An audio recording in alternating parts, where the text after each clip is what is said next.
to suffer. So we were last week on how to make a good leader, taking into account that we are all leaders because people, you have more knowledge, you have more skills, you have more experience than many people, and then people, yes, they follow you. And we saw already that business is the engine of development. If we want to have a healthy country, a wealthy country, we have to have an ethical country, especially in business. And to know is not enough, is to practice. So to know ethics is not enough, is to practice ethics. And that may be sometimes not that easy, sometimes not that convenient. Let's not do, but if you don't choose to do better. So we have to choose. It's a choice that we make. And it's a choice that requires practice. Like any choice, it requires practice. So the moral muscle, which is the attitude, it comes from an attitude of wanting to do good. That's basically what makes great leaders. They don't just come from the cradle being leaders, they become leaders. So we can become leaders by practicing. And we saw that we increased our knowledge of what is good, the principles of goodness. This is what we have been doing. But we have now to apply them. And applying them requires constancy, requires practice. We saw our little Aristotle telling us that practice makes perfect, and we practice it, we do. So habit is an attitude. It's an attitude that by practicing it, you increase the moral muscle. And think for more accurate, more stability, and give us more joy. So the people who practice good things sleep very well. So today I had lunch with 3 undergraduate ladies, third year. What were they doing? Business, the Bachelor of Development. And they asked me, one of them, because they did 70 all the Peru, they were surprised. I am surprised as well. Then what things would you change if you can go back in your life? Well, I told them all the things other than my mother. Those things are still haunting me. Not that I kill them or slap them, but any small thing I regret having done, it sticks there. Not only it, I love them. I was stupid doing that. And I wish I could tell them, look, I'm really sorry. Thank you very much for what, but I cannot. Well, I can, because they may be in heaven, and they may, but still are. Anything I did wrong to people is haunting me. And well, it happens to everybody. There is no way that you can forget. So we saw that we can have good customs, good habits. In fact, it should be because it's something that comes with us. It's something that we have. We have good behavior, we have bad behavior, it comes with us. We have good attitude, bad attitude, it comes with us. So at the animal level, anything that we do with our body helps us. So if we do a bit of exercise every week, our heart works better, our mind works better, our lungs work better. So if we start typing, touch typing, we can talk and type. We can and type. So there are things that accompany us. We learn how to ride a bicycle. Well, those are skills that are very useful. Writing is a skill that needs the use of the hand. So these are skills. The skills that we get by practicing. So if you remember or you see a child trying to walk, it's not that easy. It takes quite a bit of her, quite a bit of effort and falling and crying. And they learn how to walk, and then they improve, then they can run. they can jump. So at the human level, we have the intelligence. And the intelligence develops as well. So the more we practice crosswords, the better we become in crosswords. The more we practice Sudoku, we become better in Sudoku. The more we practice technical matters, calculations, then the better we become in calculations. And any skill that we acquire, any of good habits that we get in intelligence is like an open door. So if we learn logarithms, we can do things that before we were not able to do. If we look integration, then we can do things that we can do before. Even if the computer does the calculation, we can say, there is a bug here, this is not working. I remember reading The Lions of Sabo, that was written by the engineer that was building the railway, that when he was calculating the bend in Athi River to come to Nairobi, he was using a log tables, and the thing didn't work, and the thing didn't work. And he did the calculations again and again and again. Then he says, maybe the log tables is wrong. So he made the calculation of the logarithms, and the log tables were wrong. So he wrote to the publishing house, correct this entry because it's wrong. And then using the log that he calculated is now the bend that we have for the old railway. So intellectual habits are important, and we develop them by practicing as well. And then the most important habits is our attitude on doing or not doing things, and what type of things do we do. So that is the willpower, the discipline that we can have. And those are the ones that we are doing to talk. And then at the personal level, which is this, are the very, very intimate. They are the decisions. So if I decide to be honest, it comes from here. Of course, I will practice this, but it comes from my internal desire. So I have the opportunity of doing good or not doing good. I decide up there. I decide to be generous, and I am not that generous at the moment. I start working here because I want to be a good person. We did the exercise of the ideology, did we? No. So we are all going to die sooner or later. Better later than sooner. And then somebody is going to speak in our funeral. We did that, you see? I have done, so, okay, this is too heavy. This is at the personal level, so we are not going to get into that. But in the intelligence, we have theoretical habits and practical habits. This is a refresh of what we did already.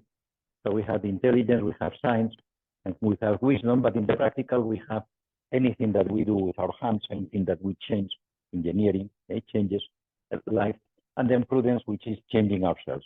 So art is changing, art or techniques are changing the external things, and prudence is changing ourselves. So this was the definition that we did of each of them. And then the willpower is the ones that we are going to work on. We're going to work on prudence, which is the most important, because prudence requires all these, or controls this, controls justice that prevents us from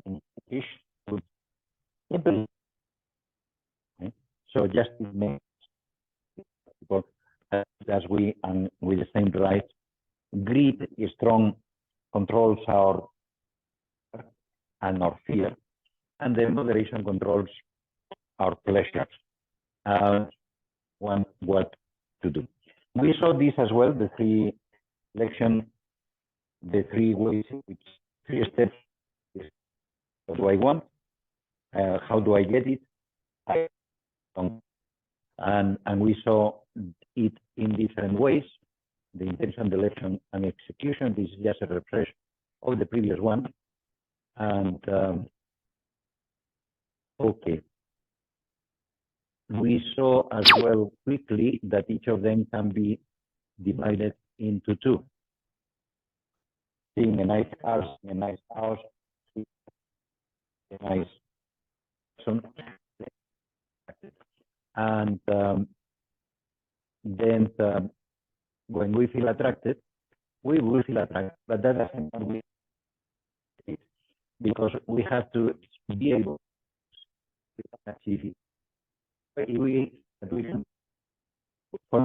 we see that we can achieve, maybe we go for that. For that, the example then in the lecture, there are many ways to it, tools, and then secondly, and then finally, execution. We know that we have to do it, but we have to wait until it's the proper time, and then we do it. We have to monitor until we achieve the master. 2 years takes time. So they are all partial arts of the same one day. Then we saw this, and I think this is it.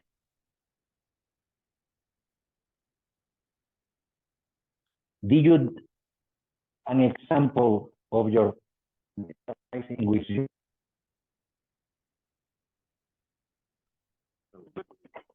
Let's do it.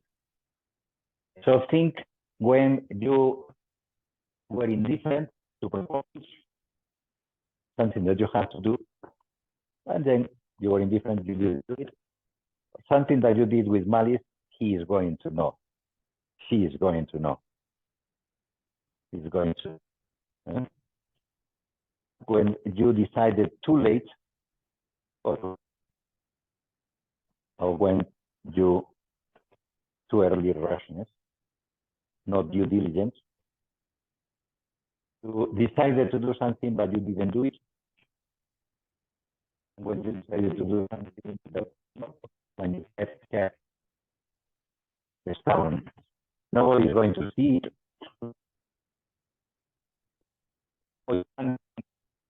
Real life of something that you saw happening, because maybe you never were stubborn, maybe you never were inactive, maybe you never went rash, but I can tell you many of those things happening to me. Wrong decision. It's not that you are a stubborn person, it's that you may be stubborn in a particular area or in a particular time or with particular people. It happens. And it's good to know or say, okay, I tend to be stubborn. Okay, so I can control that. I tend to be rash. I tend to be rash personally. So I have to control myself. Do due diligence. Don't be thick. It happens to me.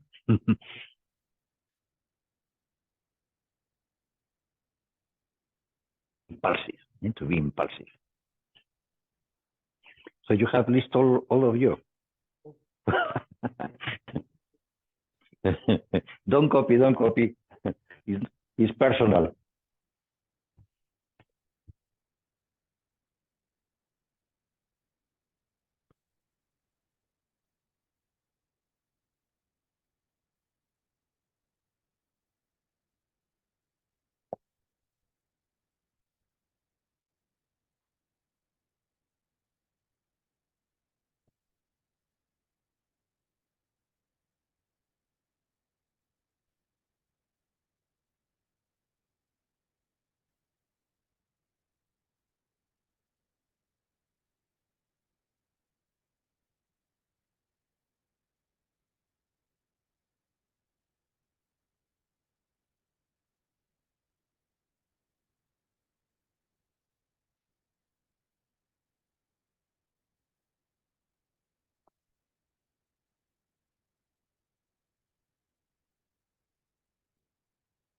So this is good for leadership as well, because when you see that one person tends to be inactive, you help them to be more active. When they are indecisive, you help them to take decisions, train them to take decisions.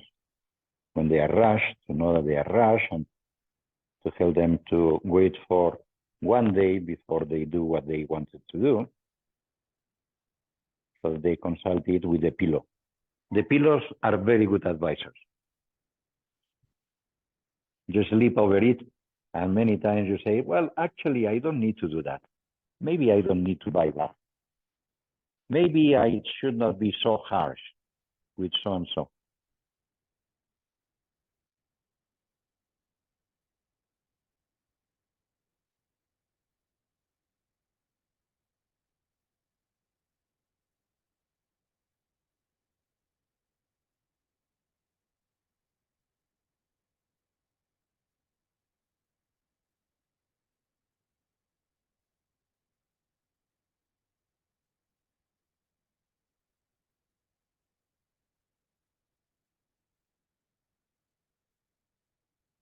Very good. We saw these examples.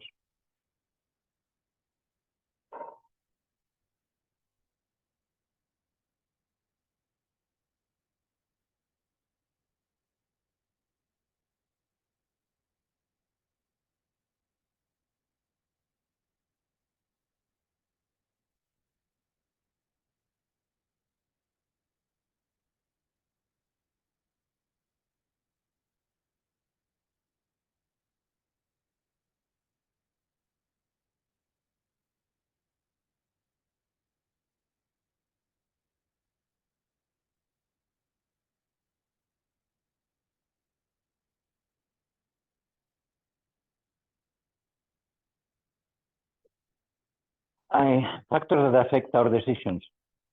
The one we have to know. So if we don't know, we are not attracted. If we don't see, we are not attracted. And that requires IQ. That is the development of the intelligence. So the more we know, the more choices we have. That's why education is very important, because we have more choices and makes us more free. More choices give you more freedom. But we have to have the power to do what we want, and that is the emotional quotient. And then we need, well, the moral quotients. So these are the three quotients that now people consider when employing people. We have seen, I think, Warren Buffett saying that when he wants to employ people, he wants three things. You remember the three things?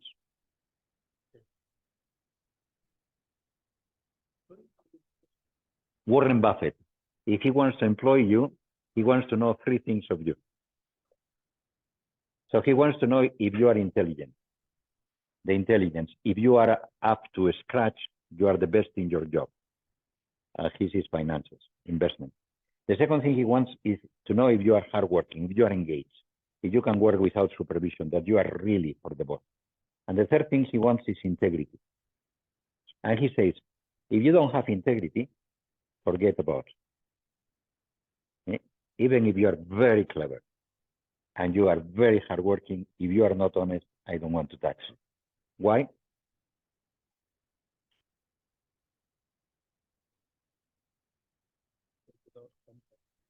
He can bring you down. He's so intelligent that he can bring the company down. He can take all the money, he can take all the clients and start his own firm. So the moral quotient is the most, and he says, the moral quotient is the most difficult thing to find. So don't think that they are going to be cheap. So what people want are honest people, not dishonest people. Good companies, good people look for good people. And they look, of course, if you have three very high, fantastic. But if these two are not that good, I think when we talk about the, you remember about the seals? Did we have the seals? Yes, okay. Even if you are not the best intellectually or the skills, so these are the intelligence. So you probably are here. Otherwise, you will not be engineers. Here, well, they are, I probably am there. Anyway, so, but then you have the scope depending on the ability that you get from normally the intelligence. They say, I haven't studied it carefully, But recent discoveries in genetics, they say that intelligence comes from the mothers. Yeah. So what do we do? Anyway, the mother and the father contribute as well. It's a lottery. So now emotional intelligence is the capacity to understand our emotions. So if we don't understand, there are two things. So Daniel Coleman make it popular, and he wrote a book about emotional intelligence I have read, but okay, if you get it very quickly, you don't need to read the whole book. For this, sorry, let me check what they are saying in the chat, because maybe they are not hearing properly. There are 4 people there. Mitochondria, okay, that's not a question, it's a contribution. Thank you for the contribution. Keep on contributing. So Daniel Coleman is going to emotional intelligence refers to what is how well we handle ourselves and our relationships. There are 4 domains. Sound.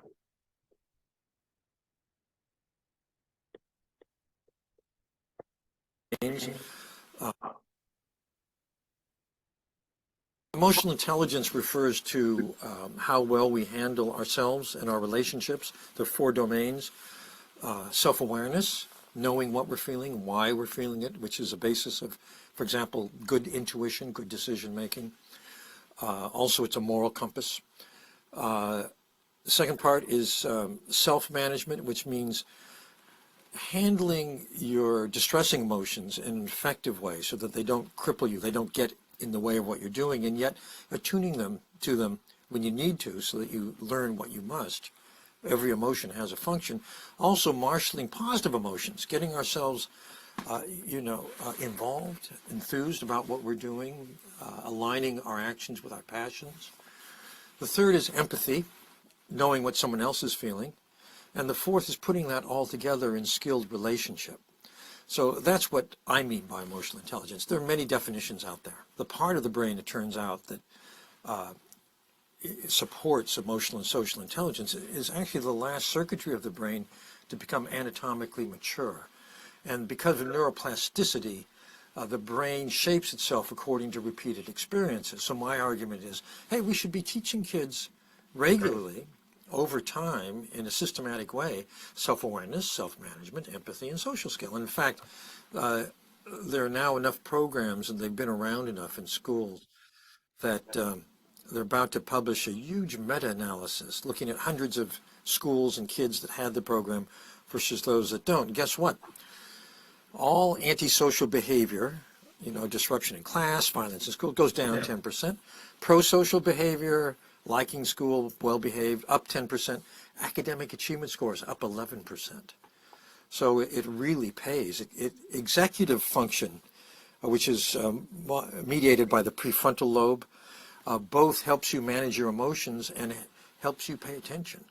So as kids learn these skills, they also learn basic learning skills. I think that the fact that that was an argument was one thing that caught people's attention. Then there was a little chapter on called Managing with Heart, which argued that leaders who were sons of a bitch were actually defeating the company's own mission. And I think that made a lot of people happy because they work for people like that. I don't know, some people gave it to other people because they thought they needed help in this domain. I'm sure there's a zillion reasons why people like the book. I know IQ has been going up for 100 years as children encounter a more sophisticated cognitive environment as they grow. I don't know that we're becoming more emotionally intelligent. I like to hope we would, but I think that the number of intergroup wars going on, the intergroup hatred going on, the levels of familial abuse, in other words, indicators of emotions out of control in dangerous ways, don't look that great, which is why I'm a very strong proponent of getting these social emotional learning programs in every school worldwide. Mm-hmm. You have to remember that emotional intelligence is a range of abilities: self-awareness, emotional self-management, empathy, social skills. Women tend to be better than men on average at empathy, particularly emotional empathy, sensing in the moment how the other person is feeling. And also it's at social skills, at keeping things feeling good between people and a group. Men, on the other hand, tend to be better on average at self-confidence, particularly in groups, and at managing distressing emotions. But what's very interesting is if you look at leaders who are in the top 10%, there's no difference between the men and the women on any of those variables. In other words, you have a whole human being. So I would say that on average, there probably are differences, men and women, in this domain of ability. But as people develop their skills, as people become more effective, they pick up strengths in areas that they need. I think that emotional intelligence is a universal, but it looks different in different places. You know, Japan has a very rigid set of rules of social interaction, lots of subtleties. Americans typically blunder into the Japanese system, don't get what's going on.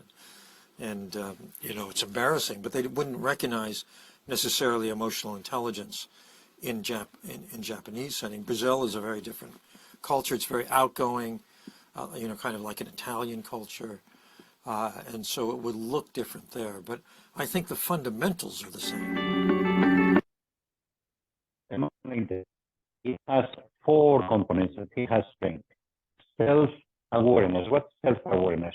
Is the capacity to know what I am feeling now. And it's not easy. Children don't know the feelings. And there are people who are specialized in training us in discovering our feelings. Let me give you an example.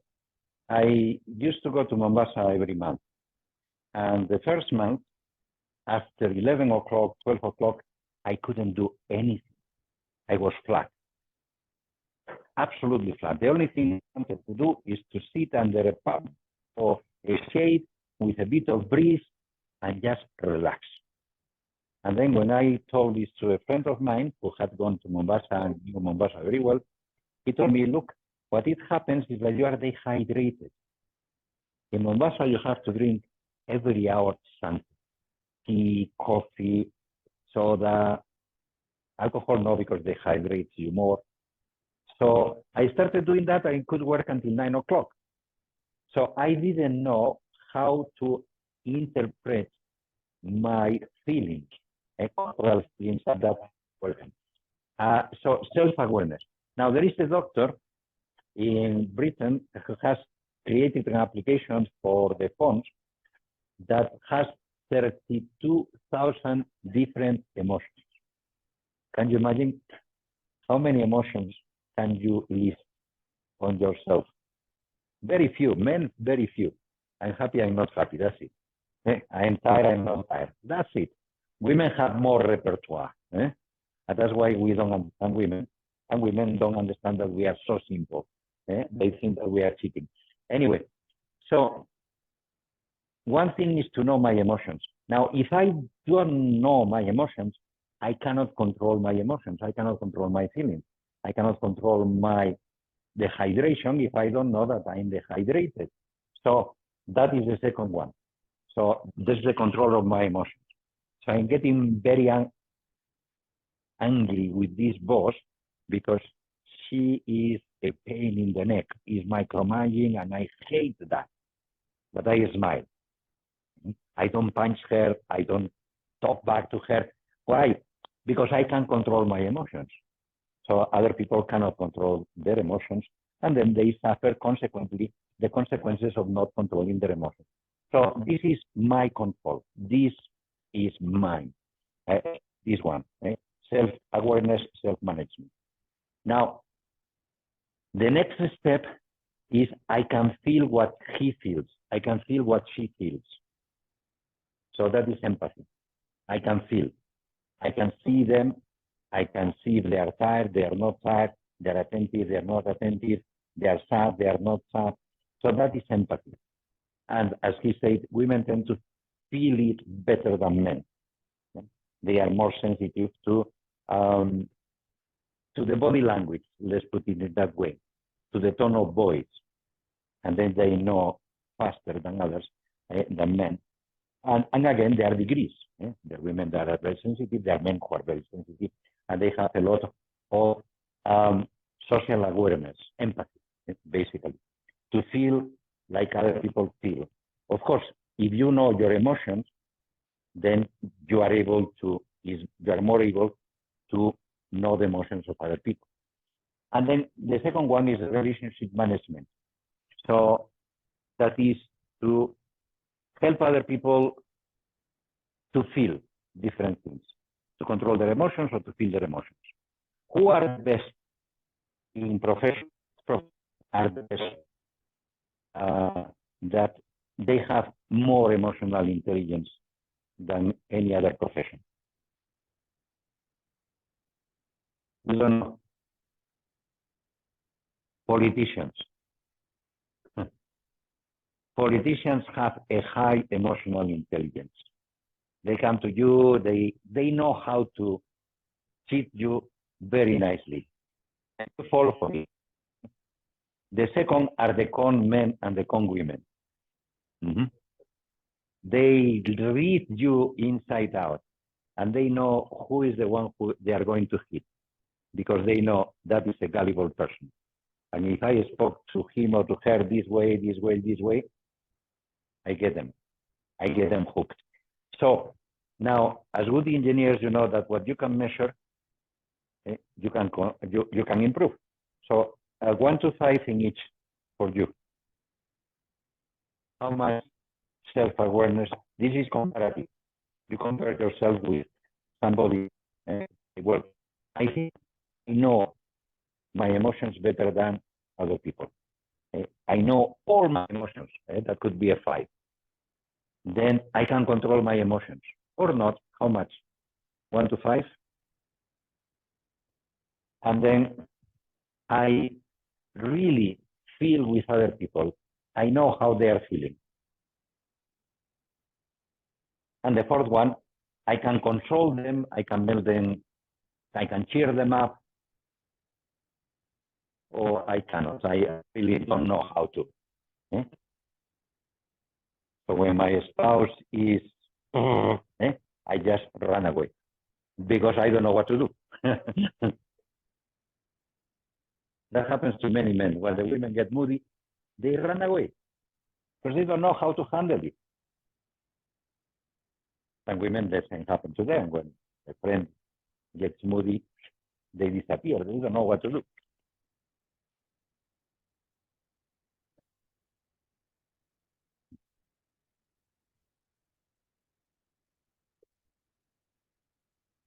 So now you can assess your neighbor.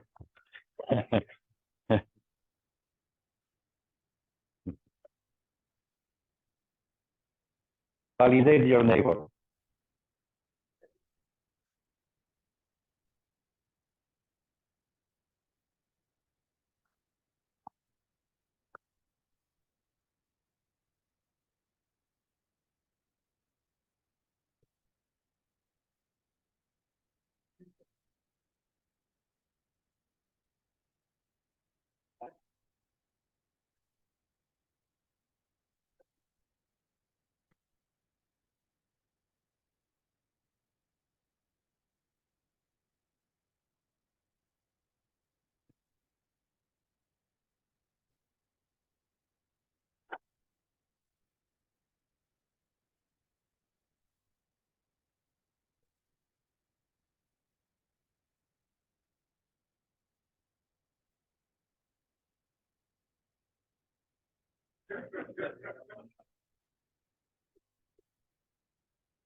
So emotional intelligence is very good for teamwork. So people who have high emotional intelligence, they are good co-workers. They relate well with people, and then that's a real plus.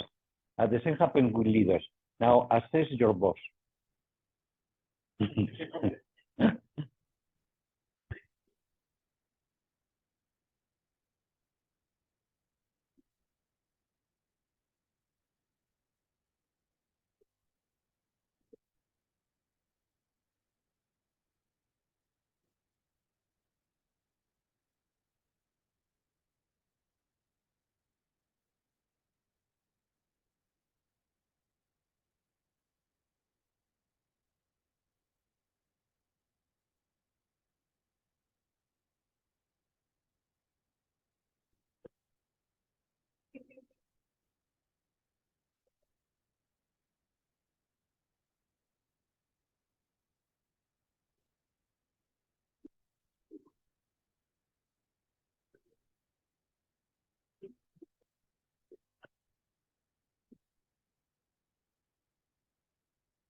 So we can organize a seminar for your bosses on emotional intelligence.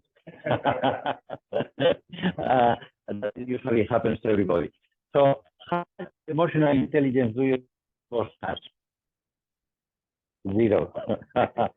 Clearly. And this one, yeah, that's the boss. He doesn't have emotional intelligence. And this one, he has more emotional intelligence, understands how she's suffering and how he is not getting through. Very good. So emotional quotient is important. Now, moral intelligence, moral quotient. What is the definition of moral quotient? Well, it's the capacity to know what is good and to be able to do what is good. That is the moral quotient. And we know the 5 types of goods and which one is the most important of all of them. And we have to build. So the intelligence, we can build it up. The emotional intelligence, we can build it up. The moral quotient, we can build it up. It's not something that comes from travel to Canton. So the total person, the good person, is the one that balances the two of them. So they can have great intellectual, and this is development. It's a long learning, long life learning. The same can improve until we get to 1,000 different emotions. We have a long way to go. And then the more the new situation, every time I do good, I increase my moral mass. Every time I do good, I increase my intelligence. Every time I try to get something. So, for example, imagine in intellectual, you learn Chinese. Wow, the possibility that opens so many doors on understanding, on technology, on business, on empathy as well, to understand the different cultures.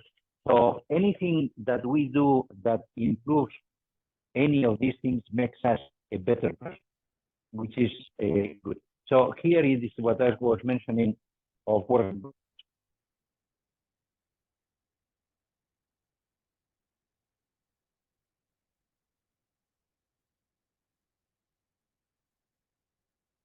And then now an analysis.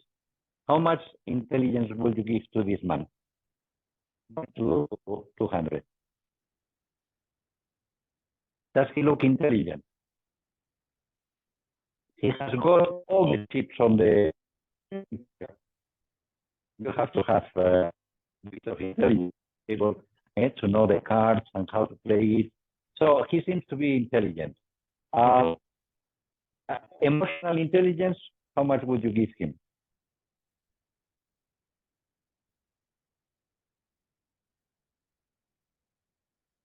So he's good, because otherwise people will trust him and will not play with him.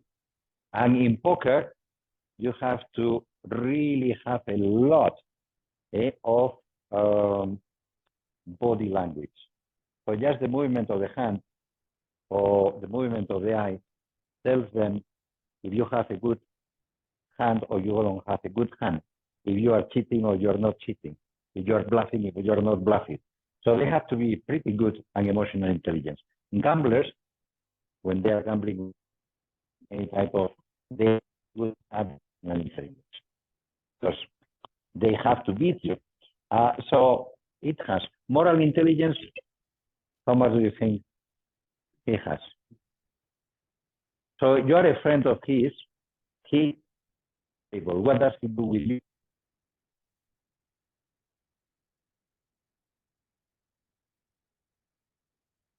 No, so he is a crook. He can be very intelligent. He can have a lot of moral intelligence, but he is very selfish. He convinces you and everything from you. No good. So we have to check when we try to get people to be better in the 3 levels, then we have to change them on the inside. So one thing is the values that you have. What values you more? So that person values other people. He values money. That is his value. Other people value the family, friendship. Other people value service to the country. And the virtues, they are the strengths that we have, character strengths. Now, this Alexander Hubbard wrote a book, a small book, which is Virtuous Leadership. It's a nice book and very readable, very short. And he is French, but he is in Moscow because he learned Russian and he's based, but he went to Finland and then he went to Russia. I don't think he's a supporter of Putin, but anyway, that's him. Now he goes all around the world trying to tell people, this is in the United States of America, that virtue is good, makes you better. And this is one of his conferences in Germany. He doesn't want to talk.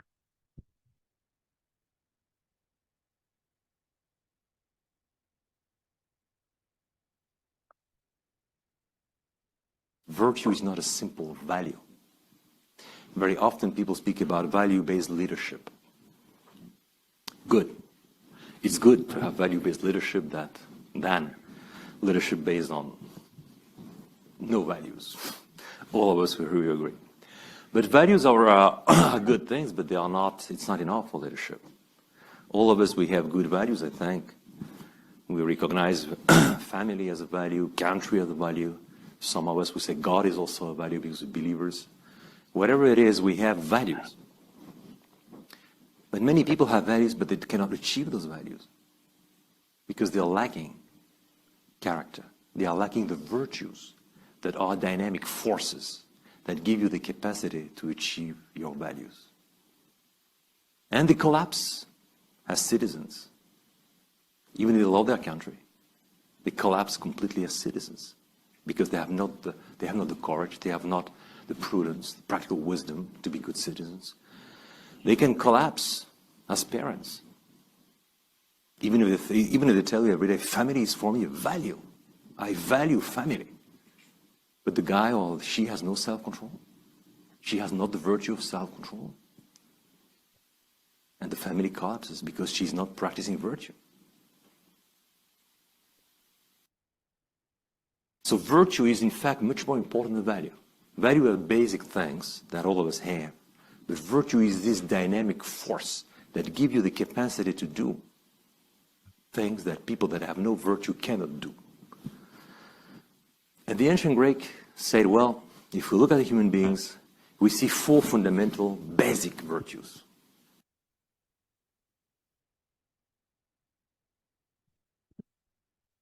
Okay. Virtue is not a simple. Ethical moral strength.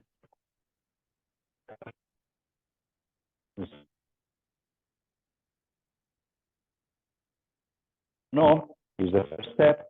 Second is to want to do, and the third is to do it. To do it. So every something good,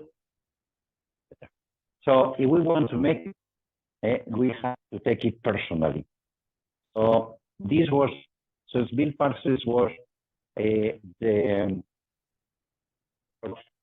American football for many years, to get people that were in the bottom of football, like Ambe stars in football, and he will bring them up many times, well, many times, sometimes in the United States. He used to, in the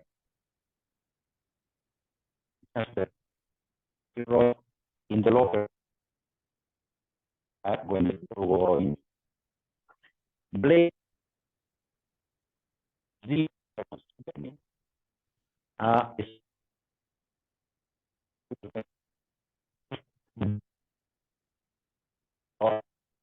is your problem, is my problem.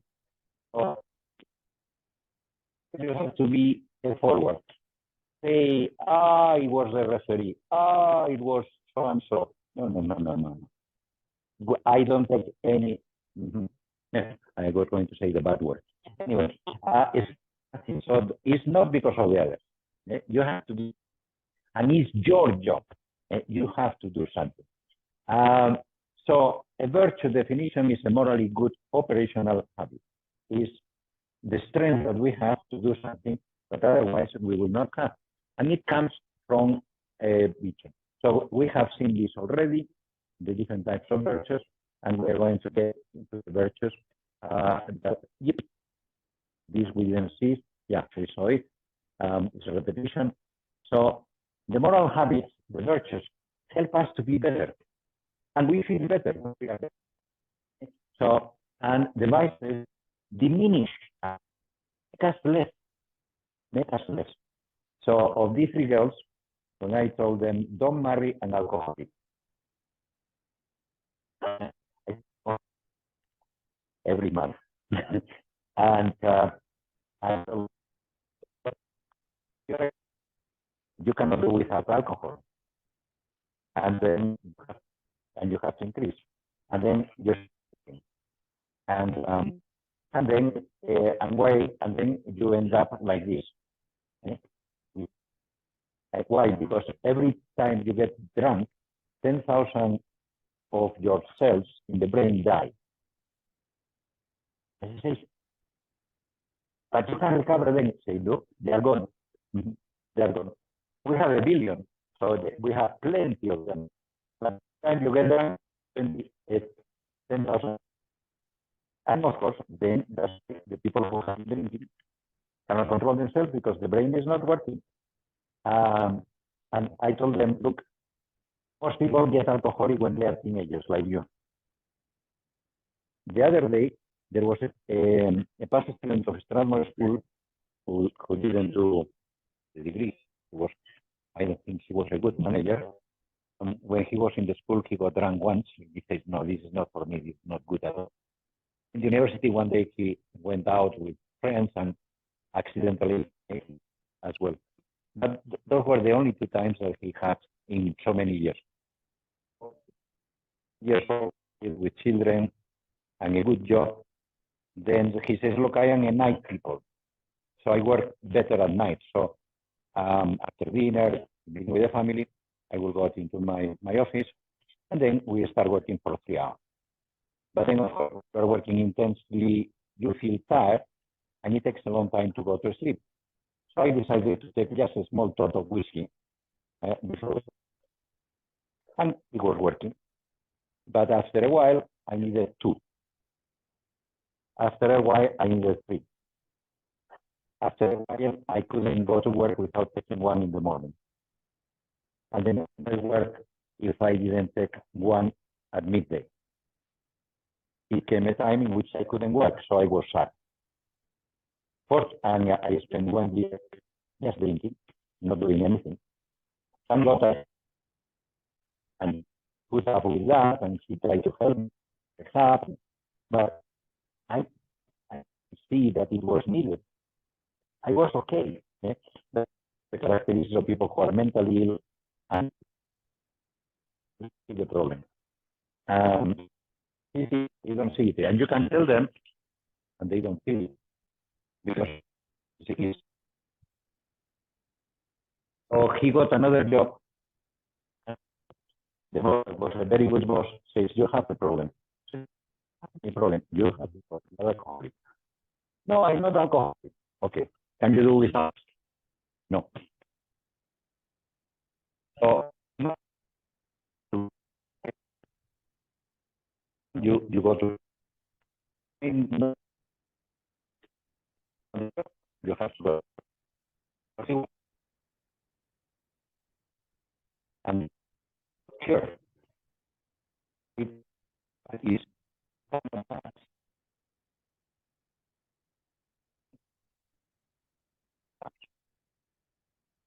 and then the web seminar. So yes, in fact. So the virtues make you free, give you more abilities. You're more free because you can do whatever you want. And every time the vices get you down. Okay? And that's why we don't like them, but okay, we have to have the moral strength to do it. That is confidence. And then we have to have moral, which is the moral strength that we need, the moral master that we develop. Do you know this guy? Mm-hmm. Who is he? Steve Covey. Yeah, the author of the 7 Habits of Highly Effective People. And it's a very good book. Okay? So he's talking in a business school to masters of business administration that is finishing, they're finishing, and then he's giving them some advice on what jobs to look for.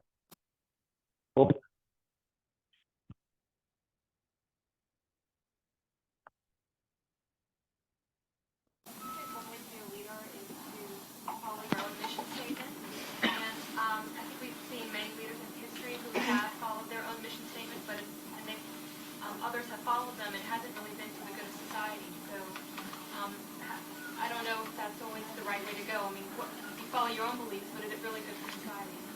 She's talking about a number of leaders that follow their mission statement, but really is not good for society. If I had an opportunity to teach those 4 roles, you know, I would put at the center of it a compass. I have under my watch a compass. I think all mission statements should be based upon conscience, principles. This way is north. Not this way. No, it is straight on. And beautiful illustration of your point is Hitler. He had vision, passion, and discipline, but no conscience. Gandhi had vision, passion, and discipline governed by conscience. His leadership endured. Hitler's didn't. You make a great point. I totally agree with it. Try to get a mission statement based on principles. That's why we do most of our training programs in the mountains. We want them to get just close to nature, to be quiet, to get away from the social, so they can get a sense of what north is to them. You know, the statement I made a little earlier about how if you have everyone participating in an organization, they'll always come up with the same. It's all principle-based. They always do. It's interesting. You can go anywhere you want. They'll come up with the same one. If you don't meet the criteria of have everyone involved, though, what you say can come to pass. You can get Hitler's. Yeah. You've spoken a lot about... What are it has 3, but was missing 1.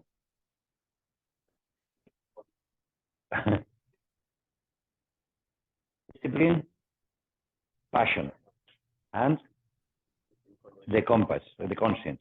So the conscience is the most important, because if we have a leader that leads us to war, like Putin, and you get 90, I think there are already 90, according to Ukraine, because dead, or Russians and from many other places that they have employed, then you don't tell Russia, but that then you have vision, you have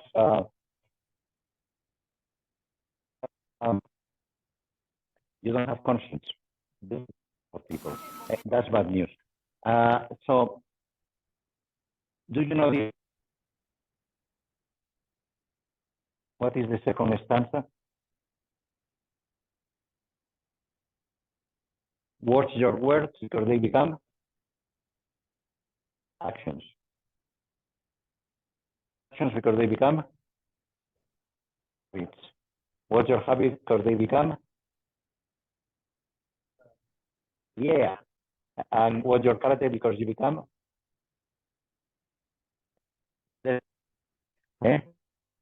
eulogy. People say, that's your destiny. Now, who watches your thoughts?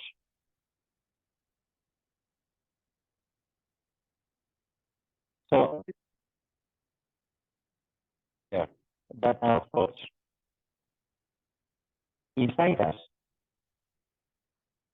that controls our willpower. That is the meaning. That is the personal. Is precisely what we vision is what we call well.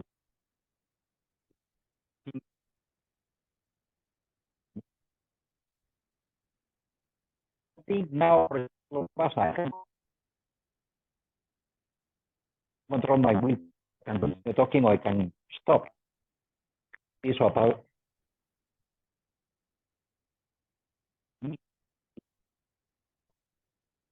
one problem that have the intelligence. So I cannot understand it. So I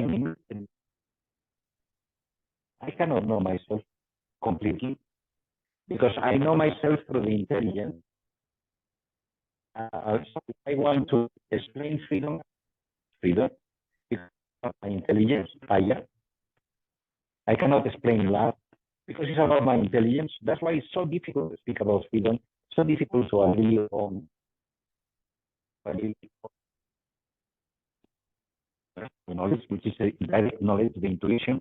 So it's interesting because then the virtues are because I want to be good.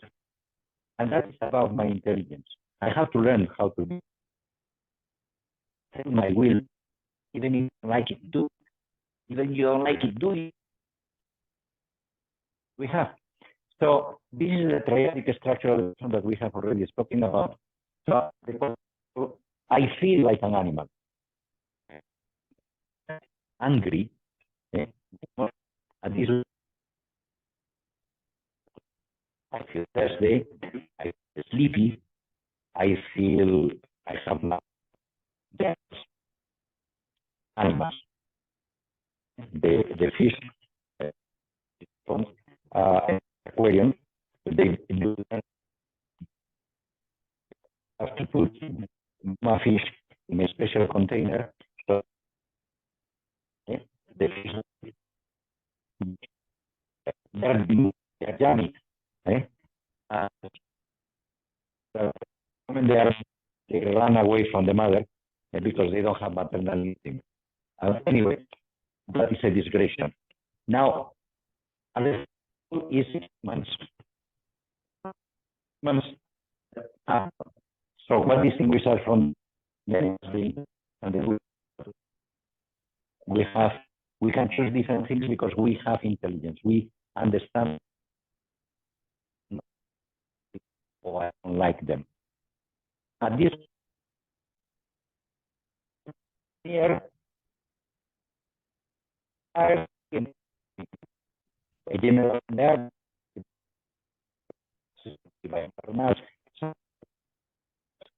because we use the intelligence power like them, what they do. So police, we don't, we can, they are doing their job. The people who serve in the cafeteria, we see with them what we need is level there. We are unique. No one raised me. As a, Or people who explain it. As I said, I can draw. My parents, I say, oh, they're not good enough. Tell me, no, it is ridiculous. It's my friends. Each friend is a different friend, and I treat them as a different person. I am at that level. And this is interesting because if I marry, I may marry for pleasure. No pleasure, yes. Because I am the this. If I am this level, I marry because I want children. He doesn't give me children, I get another. No, I marry at this level, he doesn't give me children. No problem.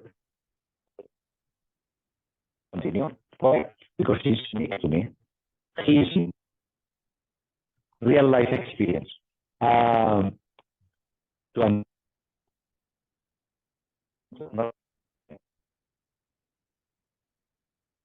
But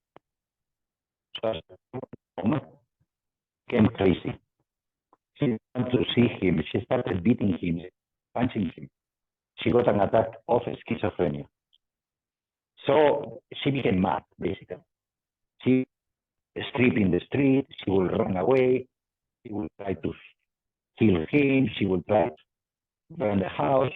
So she was absolutely mad. To the point that, okay, the father and the mother of the boy told her, oh, look, take her to the hospital and forget about her, marry somebody else. Just ask for annulment of marriage. But that even the father and the mother and the relatives of the girl says, we take her back, we put her in a hospital, marry your sister, her sister. After 13 years like that, okay. So, married her at that level. To me, I admitted myself to her. I should have make a psychological analysis of her. Anyway, to say that the start here, because I want to. So unless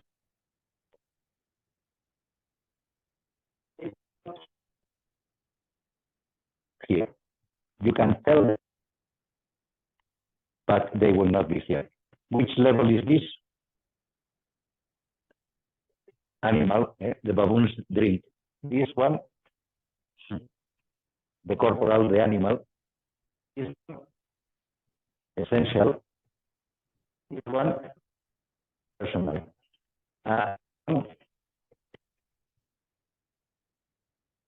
Do you see baboons going to gyms?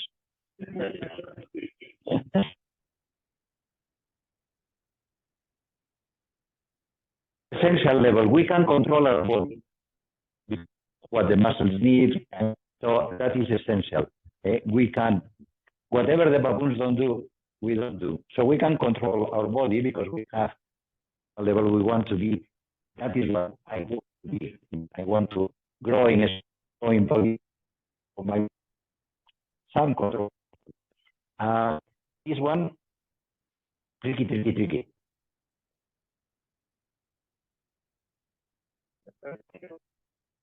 Yeah, we can be family. It has the three. So we drink like animals, we eat, but we don't have wine. The animals don't produce wine. They like wine, but they don't produce wine.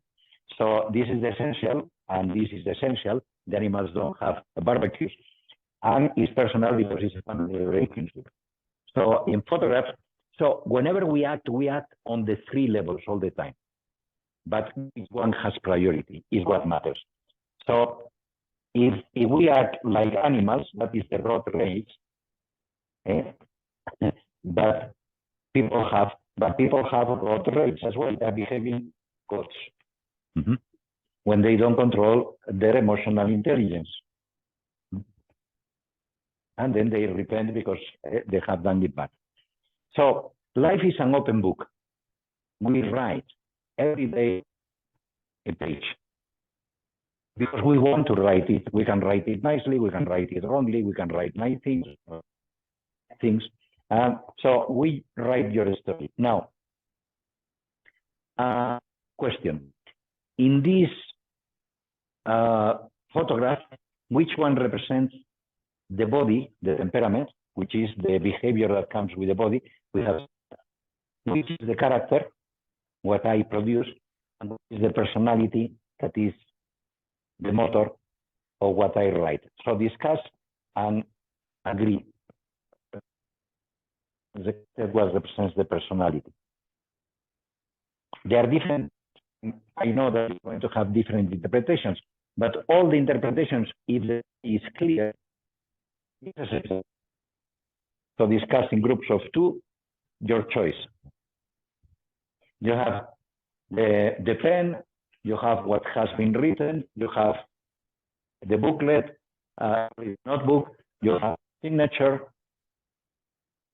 So which one represents personality, your uniqueness, what represents the character, what is common to all, and what is unique to you?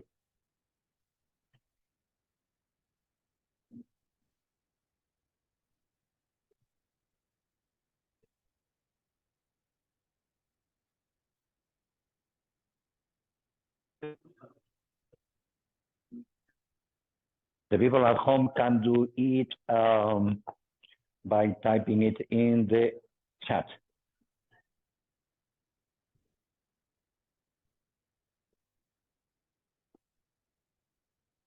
What is unique, what is common, what is not changing.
You have agreed? Almost. So you have agreed? Okay. The way the pen is placed is a temperamental issue. It's temperament. The quote itself is character, and then the signature is personality. Okay. So the individuality.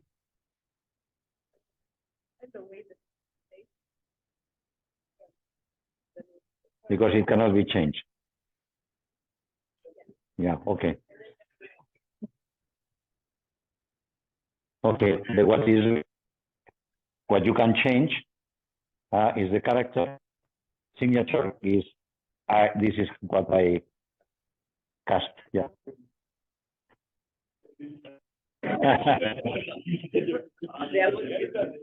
Yeah. So, depends the way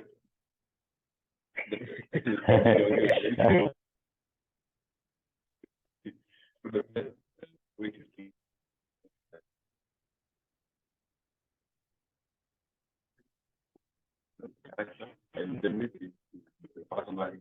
okay.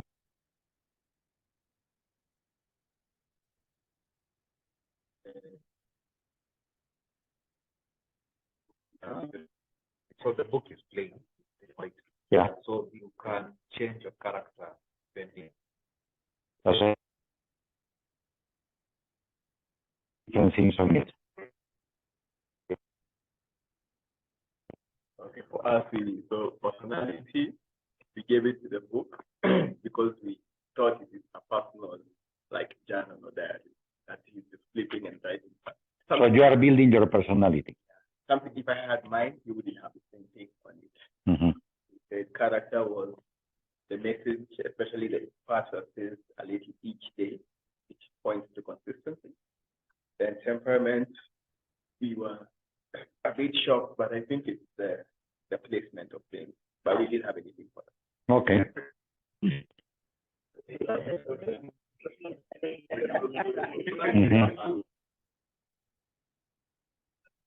Okay. Temperament for them is the book because it is given. You cannot change it. It's there. And the writing, that's the character. The character is the writing, which I can modify successively. Yeah. Now, the signature for us is not really agree because the signature might be the personality because it's very, very unique to the person. Mm-hmm. Very good. So as you see, there are different interpretations. The important thing is, why do I choose this? And you have chosen it for different reasons. So some people distinguish, this is one of the lecturers in the business school, Thomas Mundia, who is a very good lecturer. So the mind, the intelligence, is what gives us the beliefs, the judgment, the commands. The will is what gives the intention, pre-choice, execution. We have seen that. And the heart is the intimacy and freedom and love. So what he calls the heart is the personal level.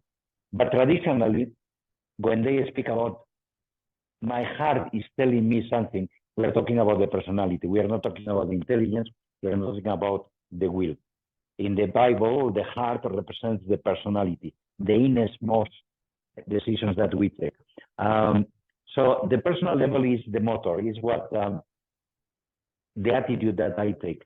I controls my intelligence, controls my will and intelligence, and then this is what called decisions, the radical decisions. Marry, do I not marry? Get this job, this is my friend. The good that I get in the three areas, the feelings are more, and the skills are more at the corporal level. But there is one thing, I don't know, we explained about the three different types of feelings because we think that feelings are only at the corporal level. And that is natural because everything that we do has a reaction in the body. We are a unity, but there are different feelings. So if I step on your foot, you have a feeling at this level, the corporal level. If somebody pinches you or punches you or embraces you, you feel it at this level. Now, at the essential level, so imagine that you solve a computing problem or a design problem. Do you feel great? You feel absolutely great. So Newton, when he discovered the gravity and the laws of physics, he was out of his mind. So when we get a distinction or we get honors, then we feel like jumping. But it didn't start, nobody is embracing us, nobody is touching us. It doesn't come from the body, it comes from the intelligence. So you run a race and you win. Your body is destroyed. How do you feel? You feel great. Why? Because you have overcome your tiredness, you have overcome the war, I think characters. So that starts on the will, not on the body, not in the intelligence. Now, what is the worst sensation? The worst feeling? Sense lets you down. So let me tell you a real story. I don't know if I told you already. This is a lawyer, about 30 many, very good lawyer, working in a very good company, very much appreciated by the clients and by the co-workers and the bosses. Now, he wrote it to me in one of the journals. So the girl that he thought he was going to marry let him down. He discovered that she had double life. He went to bed for 1 week. He couldn't move. He didn't eat. He didn't do anything. Couldn't. Where that feeling started? At the personal level. But of course, it influences his intelligence, it influences his willpower, it influences his body, because we are a unity. Now, you have to distinguish the feelings, what provokes the feeling, not what you feel, what provokes the feeling. So if a child of yours let you down, you feel mad, you feel very bad. Okay? If body does it that is not related to you, you don't feel it that much. You're not at the personal level. You may be a mechanic has cheated you. You go to another mechanic, you don't feel.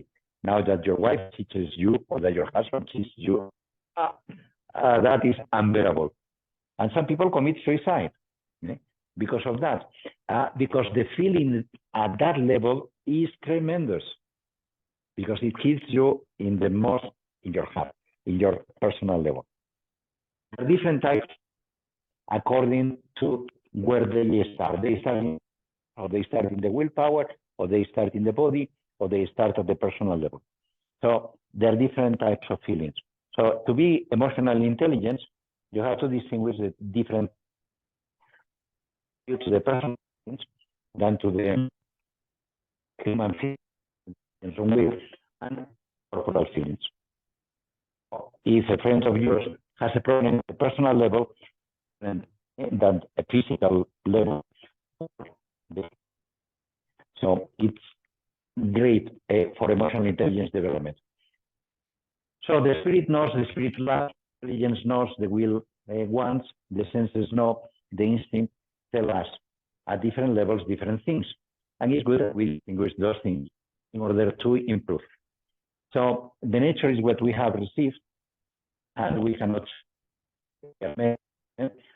that is not changeable.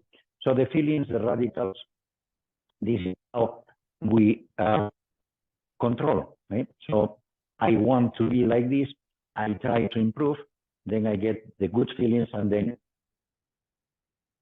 with feelings, we don't act. That has been a discovery of neuros, well, it was clearly. So if we don't it's good. And that is the training in morals. Training in morals of children, training morals of us, is to feel good when we do good, to feel bad when we are doing bad.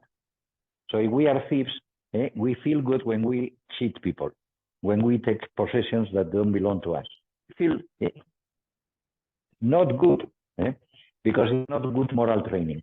Now, love is the most powerful, at the personal level, is the most powerful feeling, therefore is the most powerful agent of our activities. Now, look at this man. Will you marry him?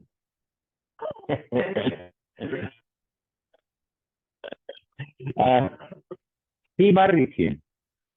And because she married him, change. It's very difficult change. Let's listen to it.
What love can do at a personal level is incredible.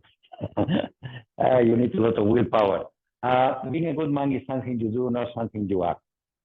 So we are judged by our actions. And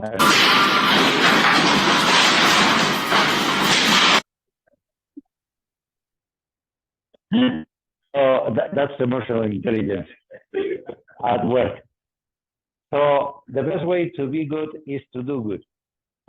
So to be good, we have to do good. And the more good we do, the better we become. And this is from Eleanor Roosevelt, the wife of the President of the United States of America, Roosevelt. And she was quite a small cookie and very good woman. So she is the one who, for example, worked to get quite a number of things for women in the legislation, and also the United Nations Declaration of Human Rights. She was the coordinator of all the countries to prepare it. So, and she had it very clear, everything I do improves me or disapproves me. So now virtue, we can do it by excess or by the little. So we can be short, as we have seen in the decision, or we can do it too much. So too much is not good. We have seen it.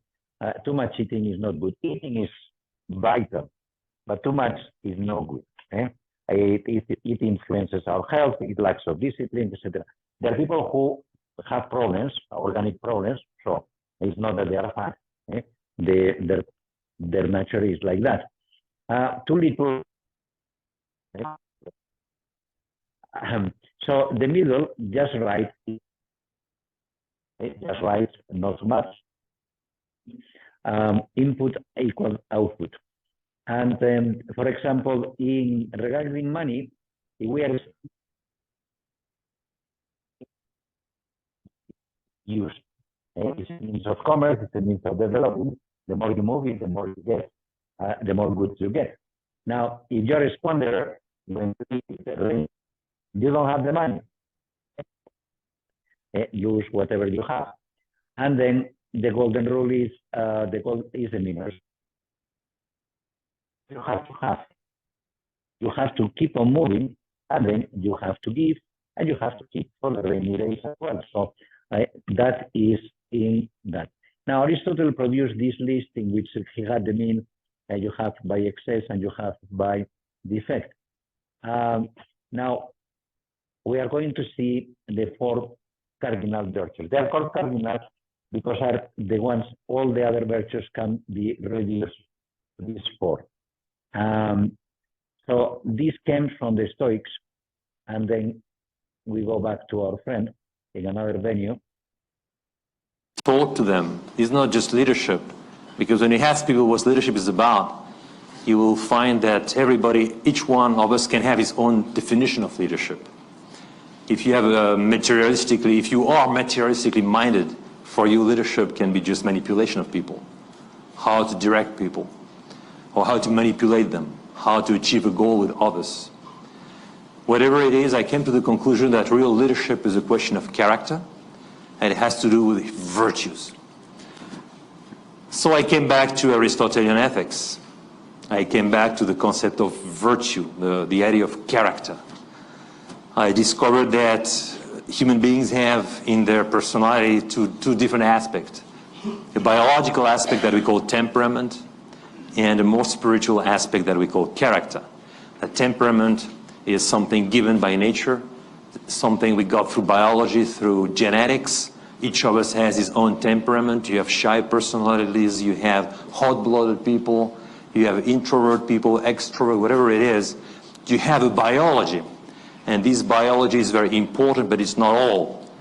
The most important thing in our lives is, in artists, is character. Character is the second nature that you build on the foundation of temperament, and this second nature is called character. Character in Greek means a seal that is stamped on your temperament so that your temperament stop dominating your personality. And character is made up of a lot of virtues. Virtues are the substance of character. So I had to investigate a bit those virtues. What are they? And all of us here remember that we've learned in school that there are 4 fundamental virtues, that the ancient Greek were used to speak about. 3,000 years we've been speaking about the 4 fundamental virtues of character. Remember them: prudence or practical wisdom, courage or fortitude, temperance or self-control, and justice. And I thought about those fundamental virtues, and I discovered that these 4 fundamental virtues are real dynamic forces, because the word virtus in Latin means, in fact, power, strength, energy. So these virtues are strength, dynamic forces that give you the capacity to do certain things. If you don't have them, there are certain things you cannot do. If you have prudence or practical wisdom, you can do certain things. You can make right decisions. You have the capacity to seize the situation and to understand what has to be done and to make a decision that is appropriate to this situation. So you become a real decision maker. You can make right decisions almost all the time if you possess the virtue of prudence. If you have the virtue of courage, then you can stick to your decisions, you can implement them, you can stay the course even when the goings get tough. You can go on with your decision, you can implement it. So it's a strength that we see in human beings. Courage is a strength that gives you the capacity to implement the decisions you have taken, you have made. And then you need also self-control or temperance, which is the capacity, in fact, to direct your passions and emotions towards the fulfillment of your mission in life. Self-control is not about destruction of passions and emotions. It's about direction to those passions and emotions. So it's a strength. It's a real strength that we develop through education of our own character when we work on our own personalities. And then justice, remember, it's the virtue of interaction.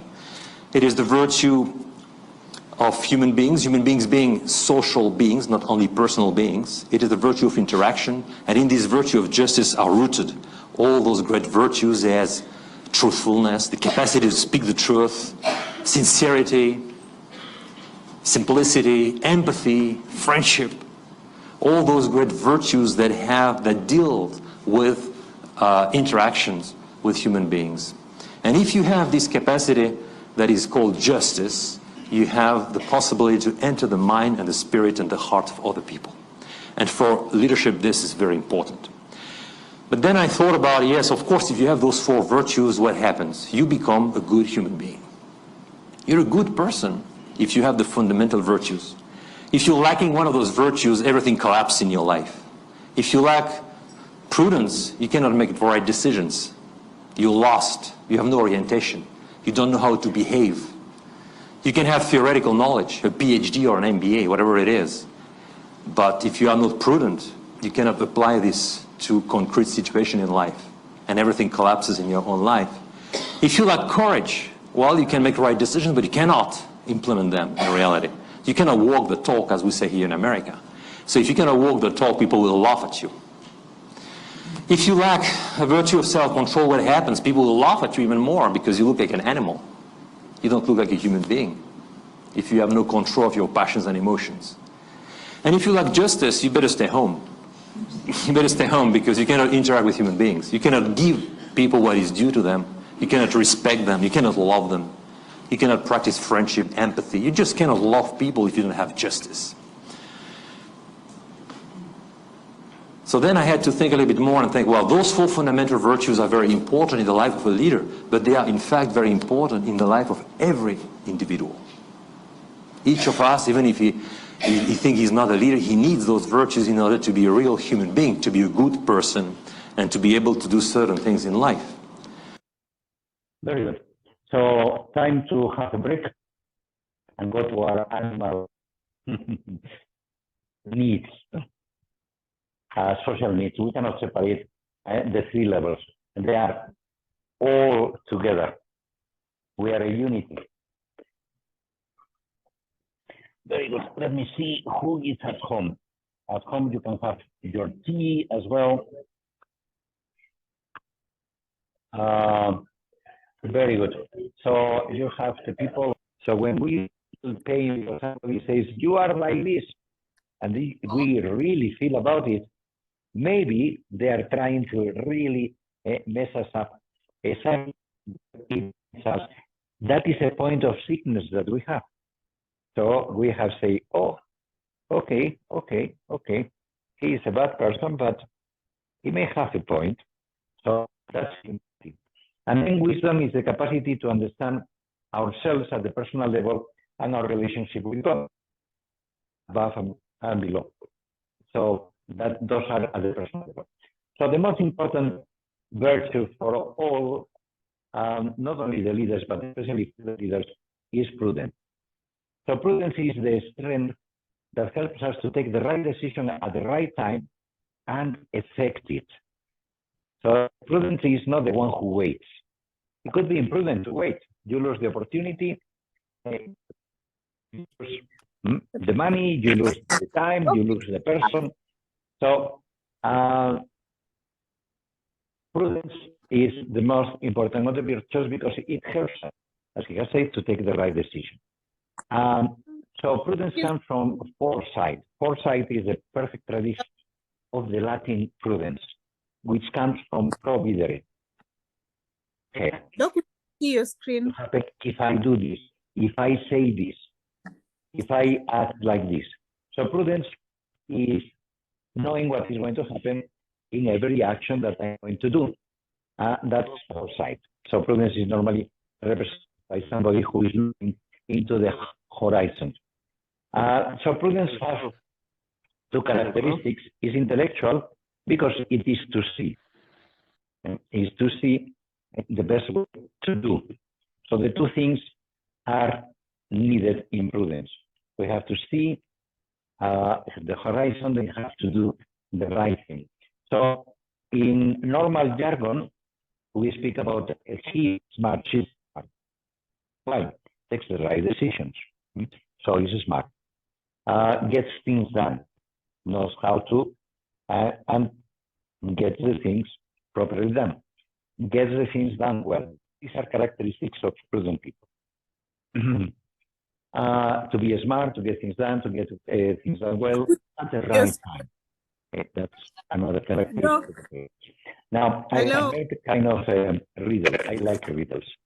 So the riddle is the office riddle on prudence. When you have a prudent boss and a prudent employee. We can't see your screen. So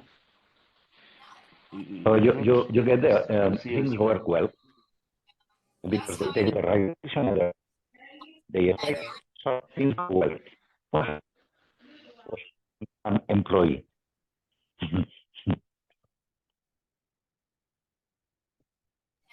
Doc, we can't see your screen. How is the employee?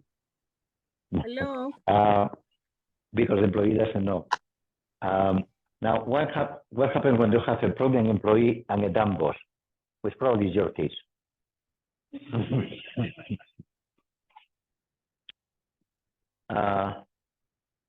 If you have a boss above the boss, he knows that you are good and the boss is dumb, so he promotes you and he sacks the boss or gives another job to the boss. What happens when both of them are dumb?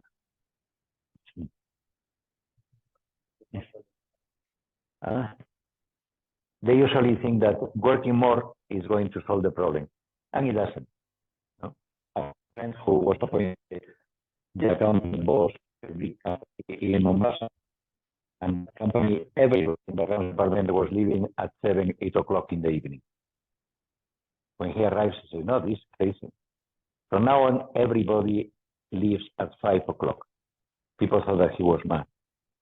Everybody started leaving at 5 o'clock. They had more work done and better done. Why? Intensity in the work. They knew that they had to finish before 5 o'clock, so we didn't waste time chatting, reading the newspapers, and watching YouTube. So that is the office of the arithmetics of the office. But what about the marriage? So what happens when you have a prudent man and a prudent woman?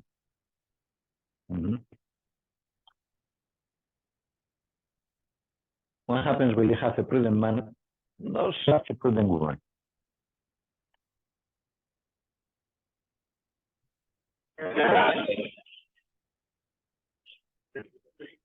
What happens when you have the reverse?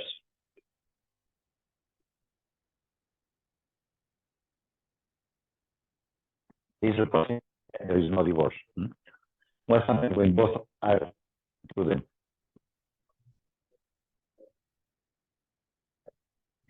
Very good. So prudence is very important in anything. And this prudence is related to management. So practically all the books of management that I have gone through, they talk about prudence.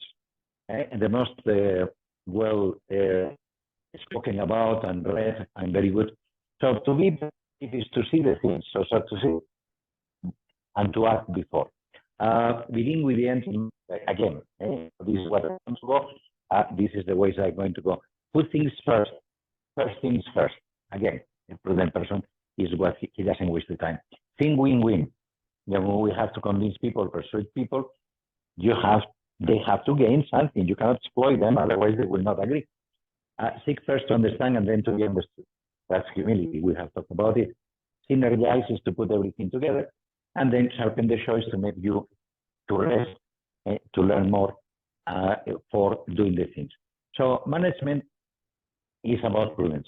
Now, if we want to be prudent, we need 9 things. 9 things, which are the elements. The first one is alignment. You remember when he was talking about the compass? So the compass is the conscience. So alignment is it good or is it evil? Because you can have the other 8 elements and crook, and that is not to be prudent. Prudence is something that makes me better. So I have to follow my conscience. Then experience. Aristotle says that young people cannot be prudent. Why? They don't have experience. So the little child puts the finger in the plug. Touches the sulfuria. He doesn't touch it again. Because now he has experience. So experience is important. Insight is a moment. Going quickly, so that is fast. Quick wit. Reasoning is the opposite is just to go slowly, putting everything together. 2 + 2 = 4, 4 + 4 = 8. So you get all the things together and then you start reasoning. So reasoning is important. Docility is what we call the humility, the capacity to listen to other people, to listen to the employees, to listen to the bosses, to listen to the clients, to listen to the suppliers. Circumspection comes from circumference. Is the 360 degrees. What is happening? What is happening around me? What is happening in the competition? What the competition is doing? Precaution, seeing the difficulties that I'm going to have. If I'm going to go to the boss and ask him, he's going to tell me why this, why this, why this. So I already have the answers. So that is precaution. And foresight is, there is one that is missing that is not coming. Okay, firefighting. Yeah, resourcefulness. So resourcefulness, I call it fighting. So I have a puncture, I don't have a parachute, what do I do? I have to do something. So I stop another car and say, look, would you mind this? I buy your fire, I use it and we meet in the police station. There is a power cut and I have to cook. So what do? I go tree, I cut some branches, I make some fire, I cook. So that is, so when the thing, and unsuspected things, I find ways to do it. So alignment, is this moral or is immoral? Is making me better or is making me worse? Experience, I have been there. So the more experience, I have more aha moments because I have seen it all. Reasoning is checking other possibilities, putting everything together and see what can be done. Docility is active listening. Listen to everyone. What I mentioned of people telling us bad things, well, they may have point. Resourcefulness, firefighting, relocation, all-round check, caution is precaution, and foresight is providence. So keep in mind for rainy day, making plan B, knowing what is going to happen. In COVID is coming again, so may have to buy more computers. So Peter Drucker was the great guru of management of last century. He's the one who make management the science. And he says, I am more interested in people than how business works. Why does he say that? Well, because people are the ones who are in business. Business are not cars, are not tables, are not buildings. Is what the people who move those things, the people who manage those things. So management, the most important thing are people, to know people. So characteristics of a prudent leader. Making good decisions is a crucial skill at every level. That is experience is the teacher of all things. So we have that is great. So what does this boy lack? Experience. It will not happen to him again. So, but the parents have not been cautious. Insightful.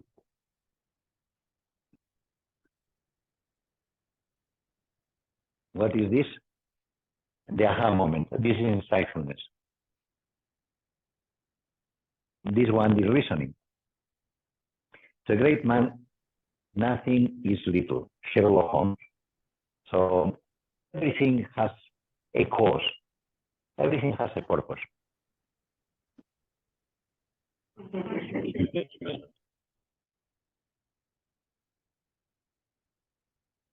Docility. Openness is not a passive exercise. You actually have to do openness. We have to force ourselves to listen. It's very difficult. It's very. And then, I don't know if I have it here. We cannot see your screen. You cannot see your screen. Pick the last. That's the best active listening. Excuse Pick Prof. the last. So here you have docility. The father listening to the child. And that's humbling. Resoluteness, having the ability to find quick and clever ways to overcome difficulties. Success is not about your resources, it's about how resourceful you are with what you have. Very nice quote. This is, I don't know him. Now, look at this. This is real life. Look at the resourcefulness of the lady. She's walking with her husband in a railway station.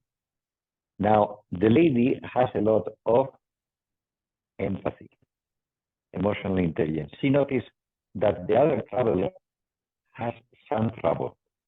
So he convinced the husband to let her, because he was embracing her, to let her have a look and speak with that person.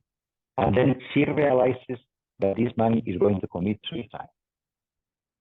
And look at her resourcefulness and courage.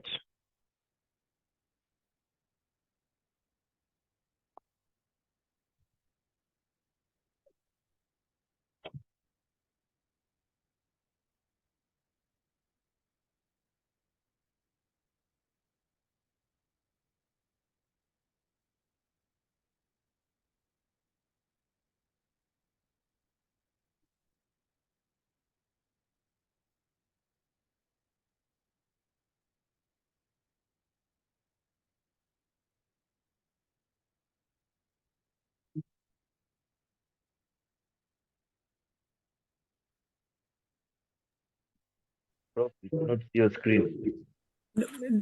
Doc, we We can't cannot see. see your screen. Okay. Sorry, I'm not hearing. We're also not seeing your screen. Okay. That's good. Thank you for telling us. Okay, let's see what is the problem. Share screen. Oh, it was sharing the screen. So let me do something different. You have not seen it from the very beginning. Yes, we have not seen. Oh, boy. You have to complain before. You have to be resourceful. Okay, tell me if you, we are going to go quickly over everything. Tell me if you are, can you see it now? Yes, now it's clear. Okay, very good. So this is the first one. This is the second one. Third one. Fourth one.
Okay, here we go.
Okay, so as you see, that lady was incredible.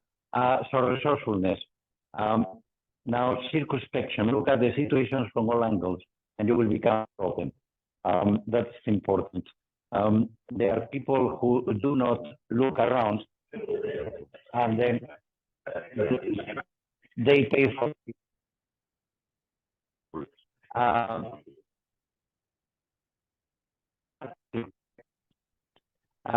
cautious precaution is that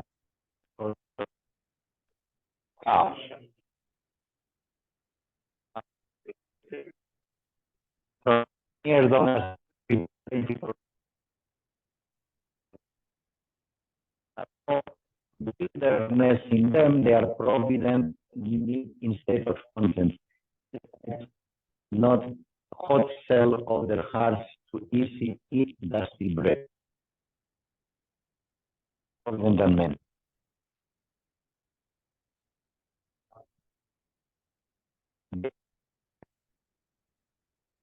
More they eat the emotion commercial design. So is it because they have to care for the children? Now, yeah.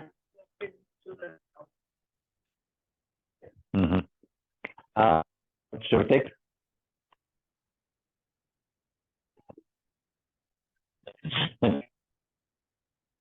Now, one of the things that I advise my married is you never have your wife Is that so?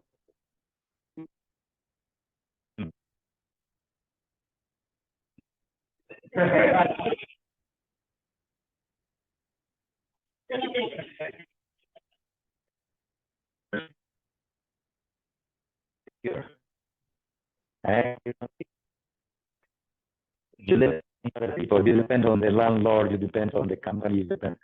Yeah, that doesn't. So they want to have their own, their nest. So that is providence. Look at this improvement man. Going down.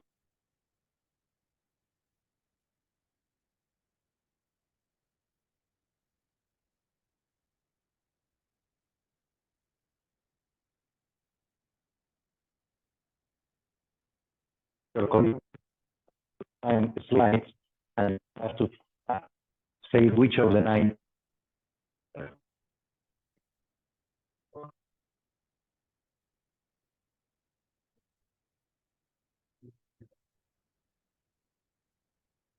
This one, sorry, but the C receded. Let me touch it, see if it works. No, it doesn't work. Okay. So this one, what happened to that lady? She started painting the room, starting at the door.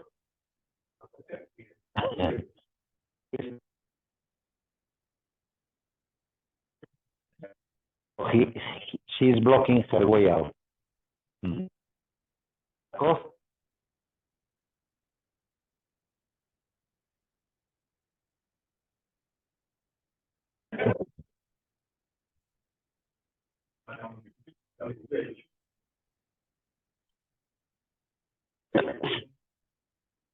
One is back. Lack of caution. Facility. Now, the people at home, Excel file has 3 columns. Let's see if you have got it.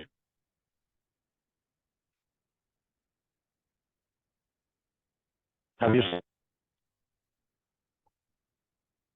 The people at home, did you send the file? I've not received. Okay, let me send it again.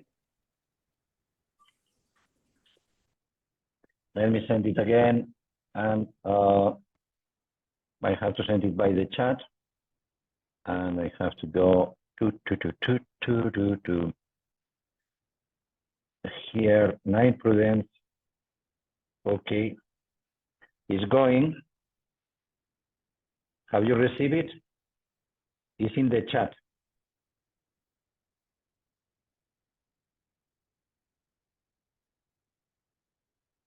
Andrew, Anne, have you received it in the meeting chat? Not yet.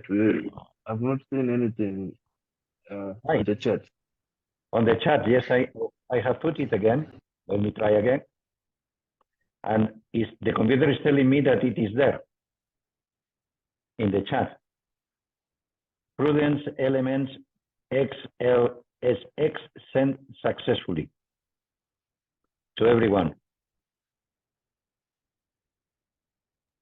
Have you seen if Anne can be able to see it? You're able. Because on my end I cannot be able to see, I cannot see it. Oh, sorry. We can't see your file. Okay. Come yet. Can you put it in WhatsApp so that the people can hear? There is nobody with computer. No, there is one person with computer. Can you put it in WhatsApp so that people can work on it?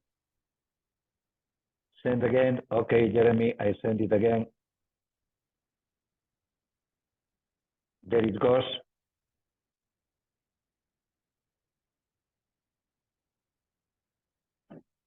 So if you click on it, you will see the following. Let me share the screen. Oh, no. I have to remove this. Yeah, no. So the idea is now give 1 to 10, 1 to 10 to each of the elements of prudence. Sorry, let me share for the people.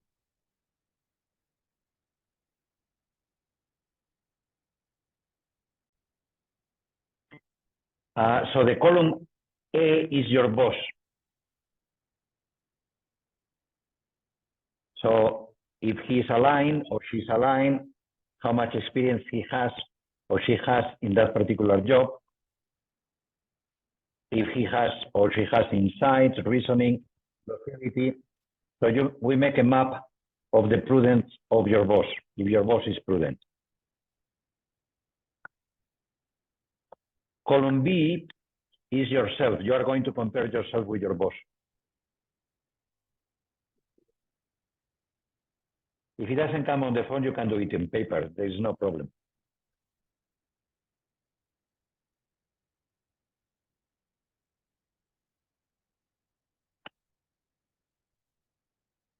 The good of Excel is that you get the percentage directly. What of column C, Doc? Column C is for... Sorry? Can you What see? of column C? Yes, we can see your screen. Yeah, but it is already in the chat. So you click in the chat, you get this file. Yes, my question was column C. Yeah, column C is your classmate. Which one?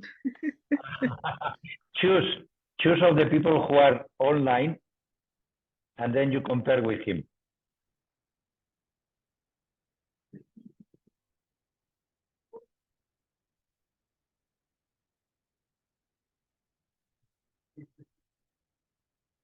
So if I choose my boss, I will give him a 9. Experience, I think a 7. Insight, a 6. Reasoning, 7. Docility, that's a difficult one, 8. Resourcefulness, 5. Circumspection, 8. Caution, too cautious. Foresight, yeah, 6. Myself, I don't.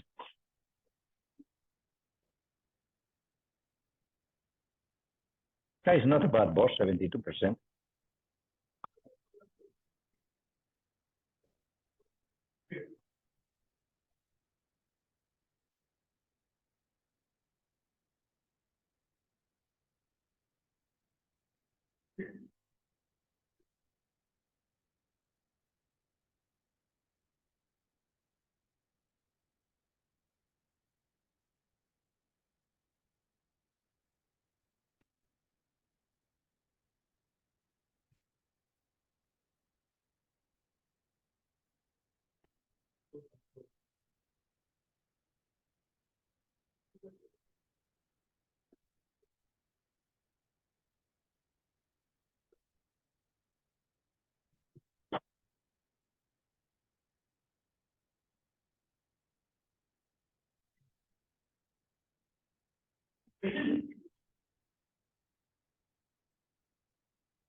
Professional.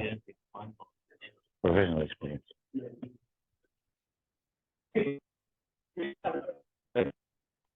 Experience.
How do you compare to your boss?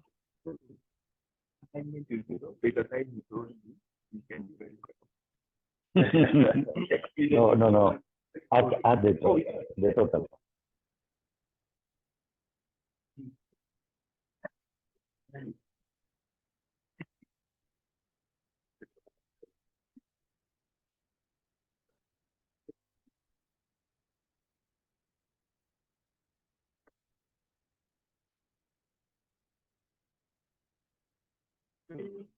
Add the total to compare yourself with your boss.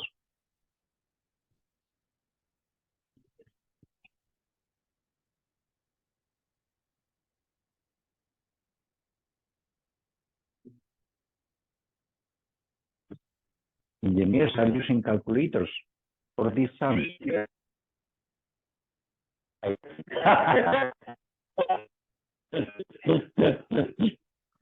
We are not accountants.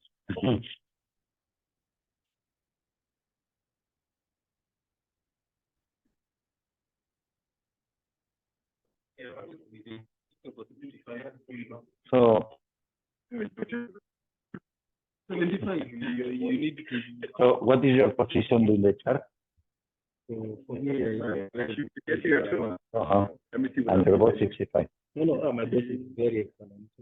I think it's 20. Wow. Yeah, he's really excellent. So he can really, you can really learn from him. And this guy? This guy is 65. 65. And he's giving him 75. He's very optimistic, isn't he? Yeah, he's very optimistic. But the good thing on my side, yeah, I'm even more. Good job. So, okay, not too bad. And he's not too bad. Ah, Philip. Oh, you work with him. So you will have to check with him now. Oh, your boss? Oh, so you're going to be promoted. Yes, definitely. Start your own company. Okay, not bad. This is your boss. Yeah. And this is you. At part. So you talk each other. Well, you complement. And this is she. No.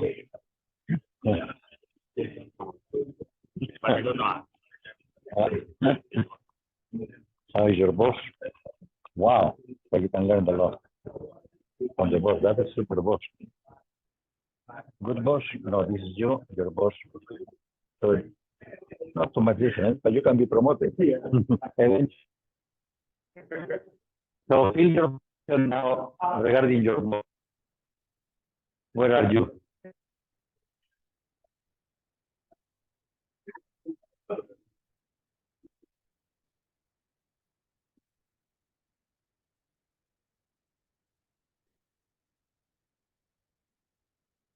Now this is dangerous if you are married to do it. Very dangerous.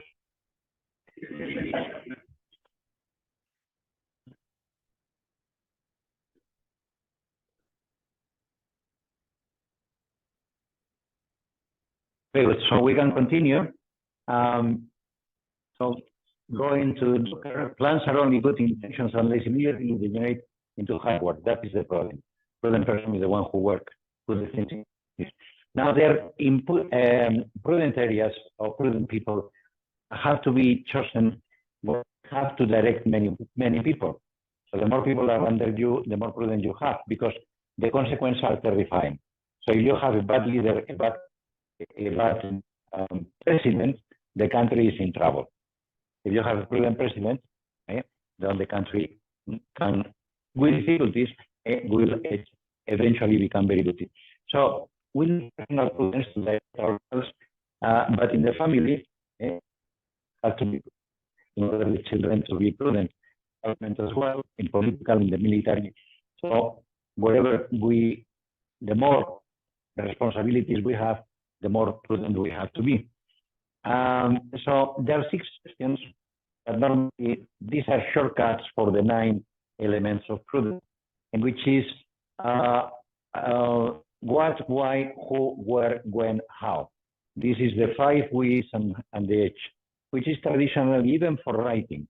So when you are writing a memo, when you are writing art, then people want to know what are you talking about, why are you talking about, what's the purpose, who has to work, who has to be involved, where it has to be done, and how it has to be done. So if you give instructions following these, people will do them well. If you miss something, then they will ask, or if they're dumb, they will do whatever they think at a particular moment. So Peter Drucker, I told you, this is the best book that he wrote, The Effective Excessive. And efficiency is doing things right, effectiveness is doing the right. So it is the one who does the alignment, the true values. So we have efficiently not be done at all. So many times we are made to work, we present it, and it was not needed. So it's a waste of resources. It's a waste of time. And it's a waste of energy, it's a waste of money. So what has to be done has to be chosen. Why? So most people want to know why they are doing that. If they know why, they probably do it well.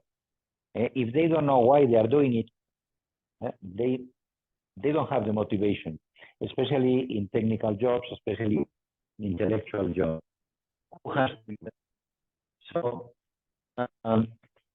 Ronald Reagan, great leader of America, long time ago. So surround yourself with delegate out of the way. So good leaders choose people that are more intelligent than them, more hardworking than them. Their purpose is the good of the company, the good of the country, so they want the best. And they don't have any problem knowing that some people are better than them. That's precisely why I chose you, because in economics you're better than me, because in engineering you're better than me, because in accounting you're better than me, because in health policies you're better than me. I'm good in putting you together, that's all, but you are much more clever than me, no problem.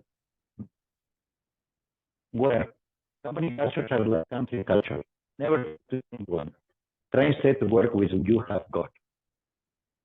So a person that goes to a company starts getting rid of the old stuff, that's not a good manager.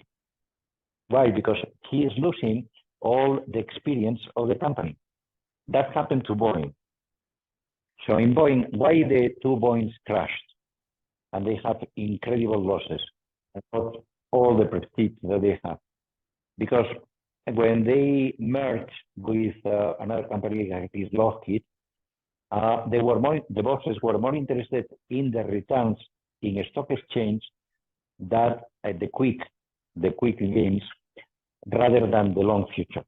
So what they do, they start sacking the best paid engineers, which usually were the best engineers.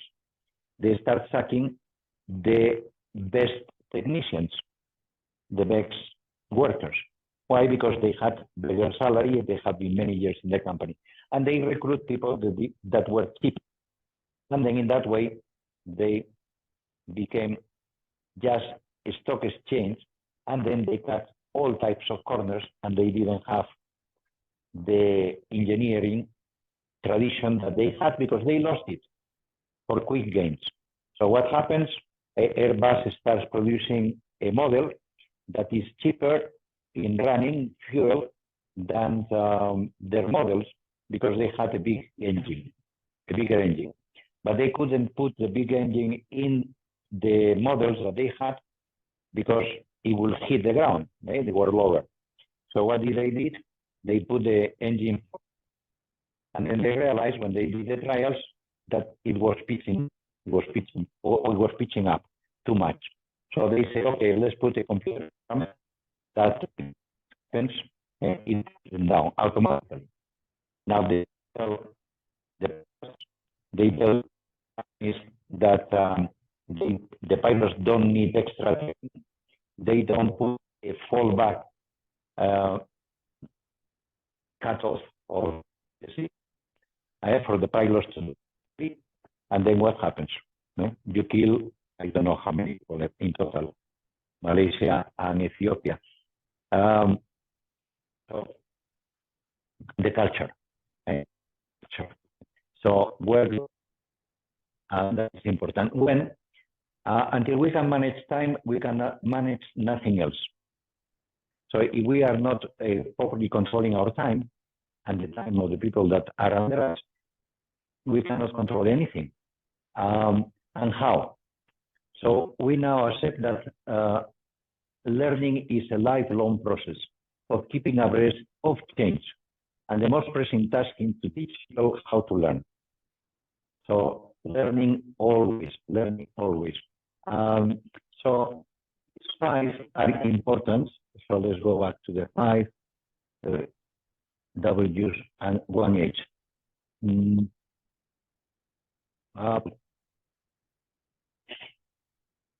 So let me tell you about Nokia. You know Nokia. Nokia was the first mobile phone in the world. Why? Because Finland didn't have regulation telephone. So there were no regulations. There was no telecom. There was no. And it was then the people started inventing, and then they invented the mobile phone. Of course, then Nokia became the number one. They had 80% market. Now, they were comfortable. They didn't have circumspection. They were so good. We have on the market. We are the first. We know about this. So they didn't look at South Korea. They didn't look at Google, the Android system. And then what happens? They went down Capisa. So they had to sell. Microsoft bought them, and Microsoft didn't know what to do with them. So it was another failure of Microsoft.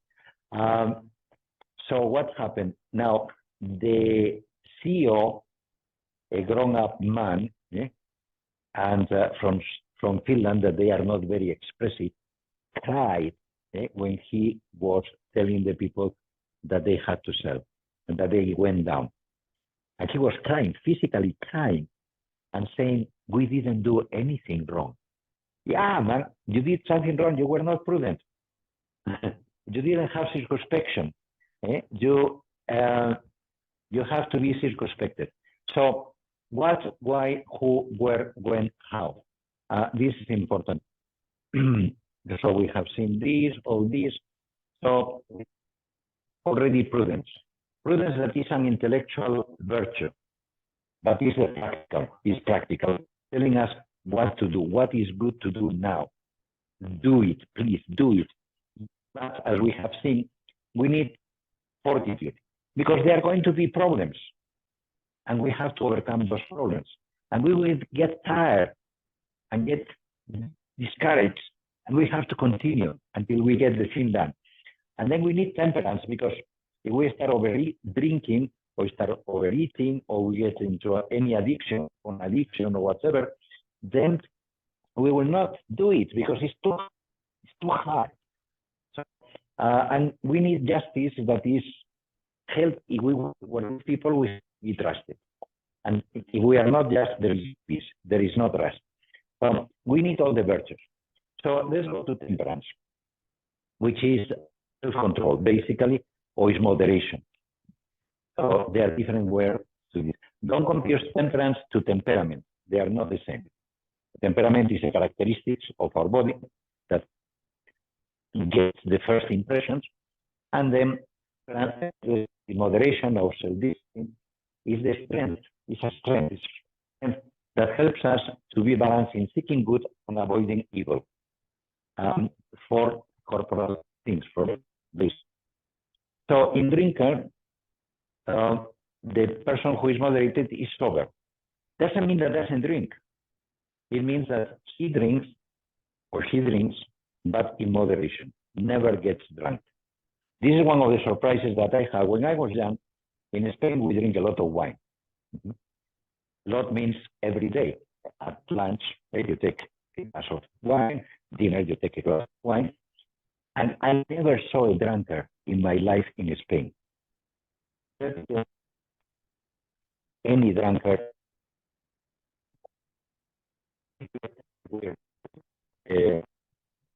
the German part of Switzerland, and I saw drunks going from one place to another. I couldn't. What's going on here? Yeah? And that's one of the problems of in many countries now, because they don't have any moderation. In food, is be frugal. It's the opposite.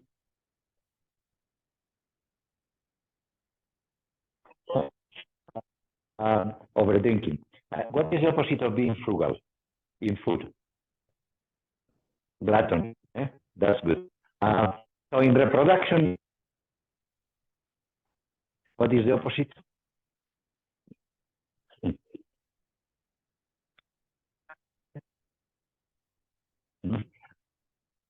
Exercise is moderation. There are people that run a marathon every day. You say, you don't have anything. In rest is composure. I've seen people that sit like whatever you invite them. So if you go to an office and you see somebody like this, what do you feel? I don't want business with that person.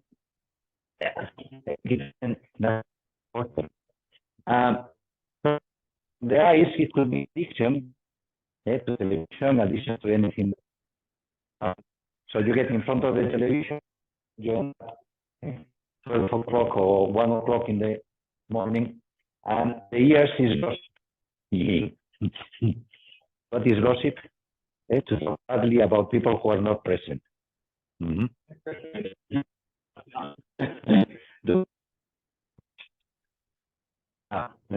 That's an addition.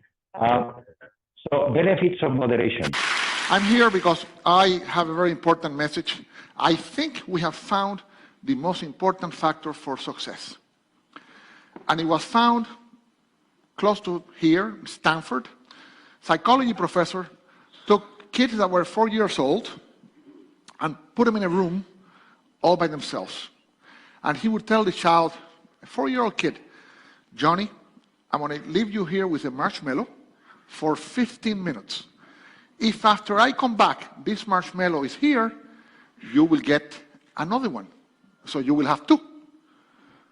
To tell a 4-year-old kid to wait 15 minutes for something that they like is equivalent to tell us, we'll bring you coffee in 2 hours. Exact equivalent. So, what happened when the professor left the room? As soon as the door closed, 2 out of 3 ate the marshmallow. 5 seconds, 10 seconds, 40 seconds, 50 seconds, 2 minutes, 4 minutes, 8 minutes. Some lasted 14 and a half minutes. Couldn't do it. Could not wait. What's interesting is that 1 out of 3 would look at the marshmallow and go like this. Would look at it, put it back. They would walk around, they would play with their skirts and pants. That child already at 4 understood the most important principle for success, which is the ability to delay gratification. Self-discipline, the most important factor for success. 15 years later, 14, 15 years later, follow-up study. What did they find? They went to look for these kids who were now 18 and 19, and they found that 100% of the children that had not eaten the marshmallow were successful. They had good grades, they were doing wonderful, they were happy, they had their plans, they had good relationships with the teachers, students, they were doing fine. A great percentage of the kids that ate the marshmallow, they were in trouble. They did not make it to the university, they had bad grades, some of them dropped out, a few were still there with bad grades, a few had good grades. I had a question in my mind. Would Hispanic kids react the same way as the American kids? So I went to Colombia and I reproduced the experiment, and it was very funny. I used 4, 5, and 6 years old kids. And let me show you what happened. Hasta para un niño de 4 años es atractiva la idea de tener el 100% de retorno a la inversión en 15 minutos. Sin embargo, algunos de ellos, tan pronto la puerta se cerró, se comieron el marshmallow inmediatamente.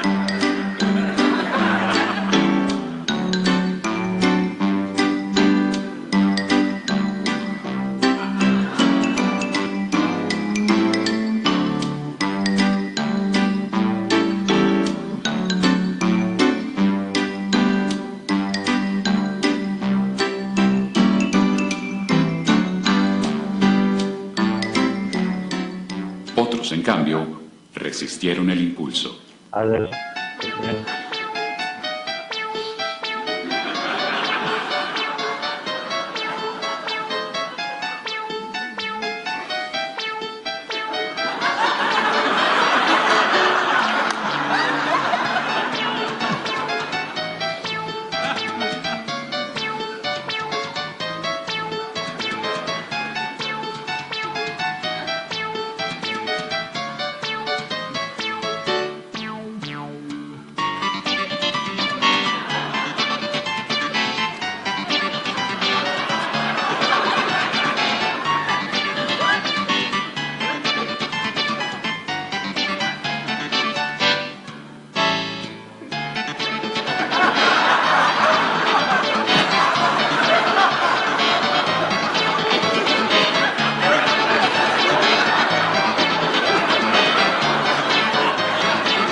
So, what happened in Colombia? Hispanic kids, 2 out of 3 ate the marshmallow, 1 out of 3 did not. This little girl was interesting. She ate the inside of the marshmallow. In other words, she wanted us to think that she had not eaten it, so she would get 2, but she ate it. So we know she'll be successful, but we have to watch her. Okay? She should not go into banking, for example, or work in a cash register, but she will be successful. And this applies for everything, even in sales. The salesperson that customer says, I want that, and say, okay, here you are, the person ate the marshmallow. If the salesperson said, wait a second, let me ask you a few questions to see if this is a good choice, then you sell a lot more. So this has applications in all walks of life. I end with the Koreans did this. You know what? This is so good. We want a marshmallow book for children. And we did one for children, and now it's all over Korea. They're teaching these kids exactly this principle, and we need to learn that principle here in the States because we have a big debt. We're eating more marshmallows than we're producing. Thank you so much. So clearly you are one of the 3 because you are here. So you know about moderation, delay gratification. Very good. So I'm going for this on this Saturday. But we will continue the next 2 weeks online, okay? Because they are important topics. Moderation, we have to finish. We have to go into courage. We have to go into justice. And then getting voice to values? Yes, okay. But we have done the 3 fountains of morality, did we? Okay? The 3 fountains of morality. how to make the right moral choice. That is something that we have to do. So we have 2 weeks. I will put it in, even if it is not directly in the course outline. Very good. So see you. It's time, so it's prudent we go home. And the people at home, enjoy the night as well. Thank you, Doc. My pleasure. Thank you. Good evening. So see you next week. Everybody See you. online. Thank you very much, Doc. Thank you.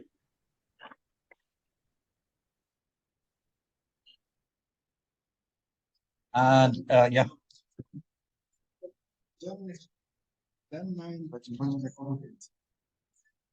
Okay. That is lack of time. Don't worry. Probably by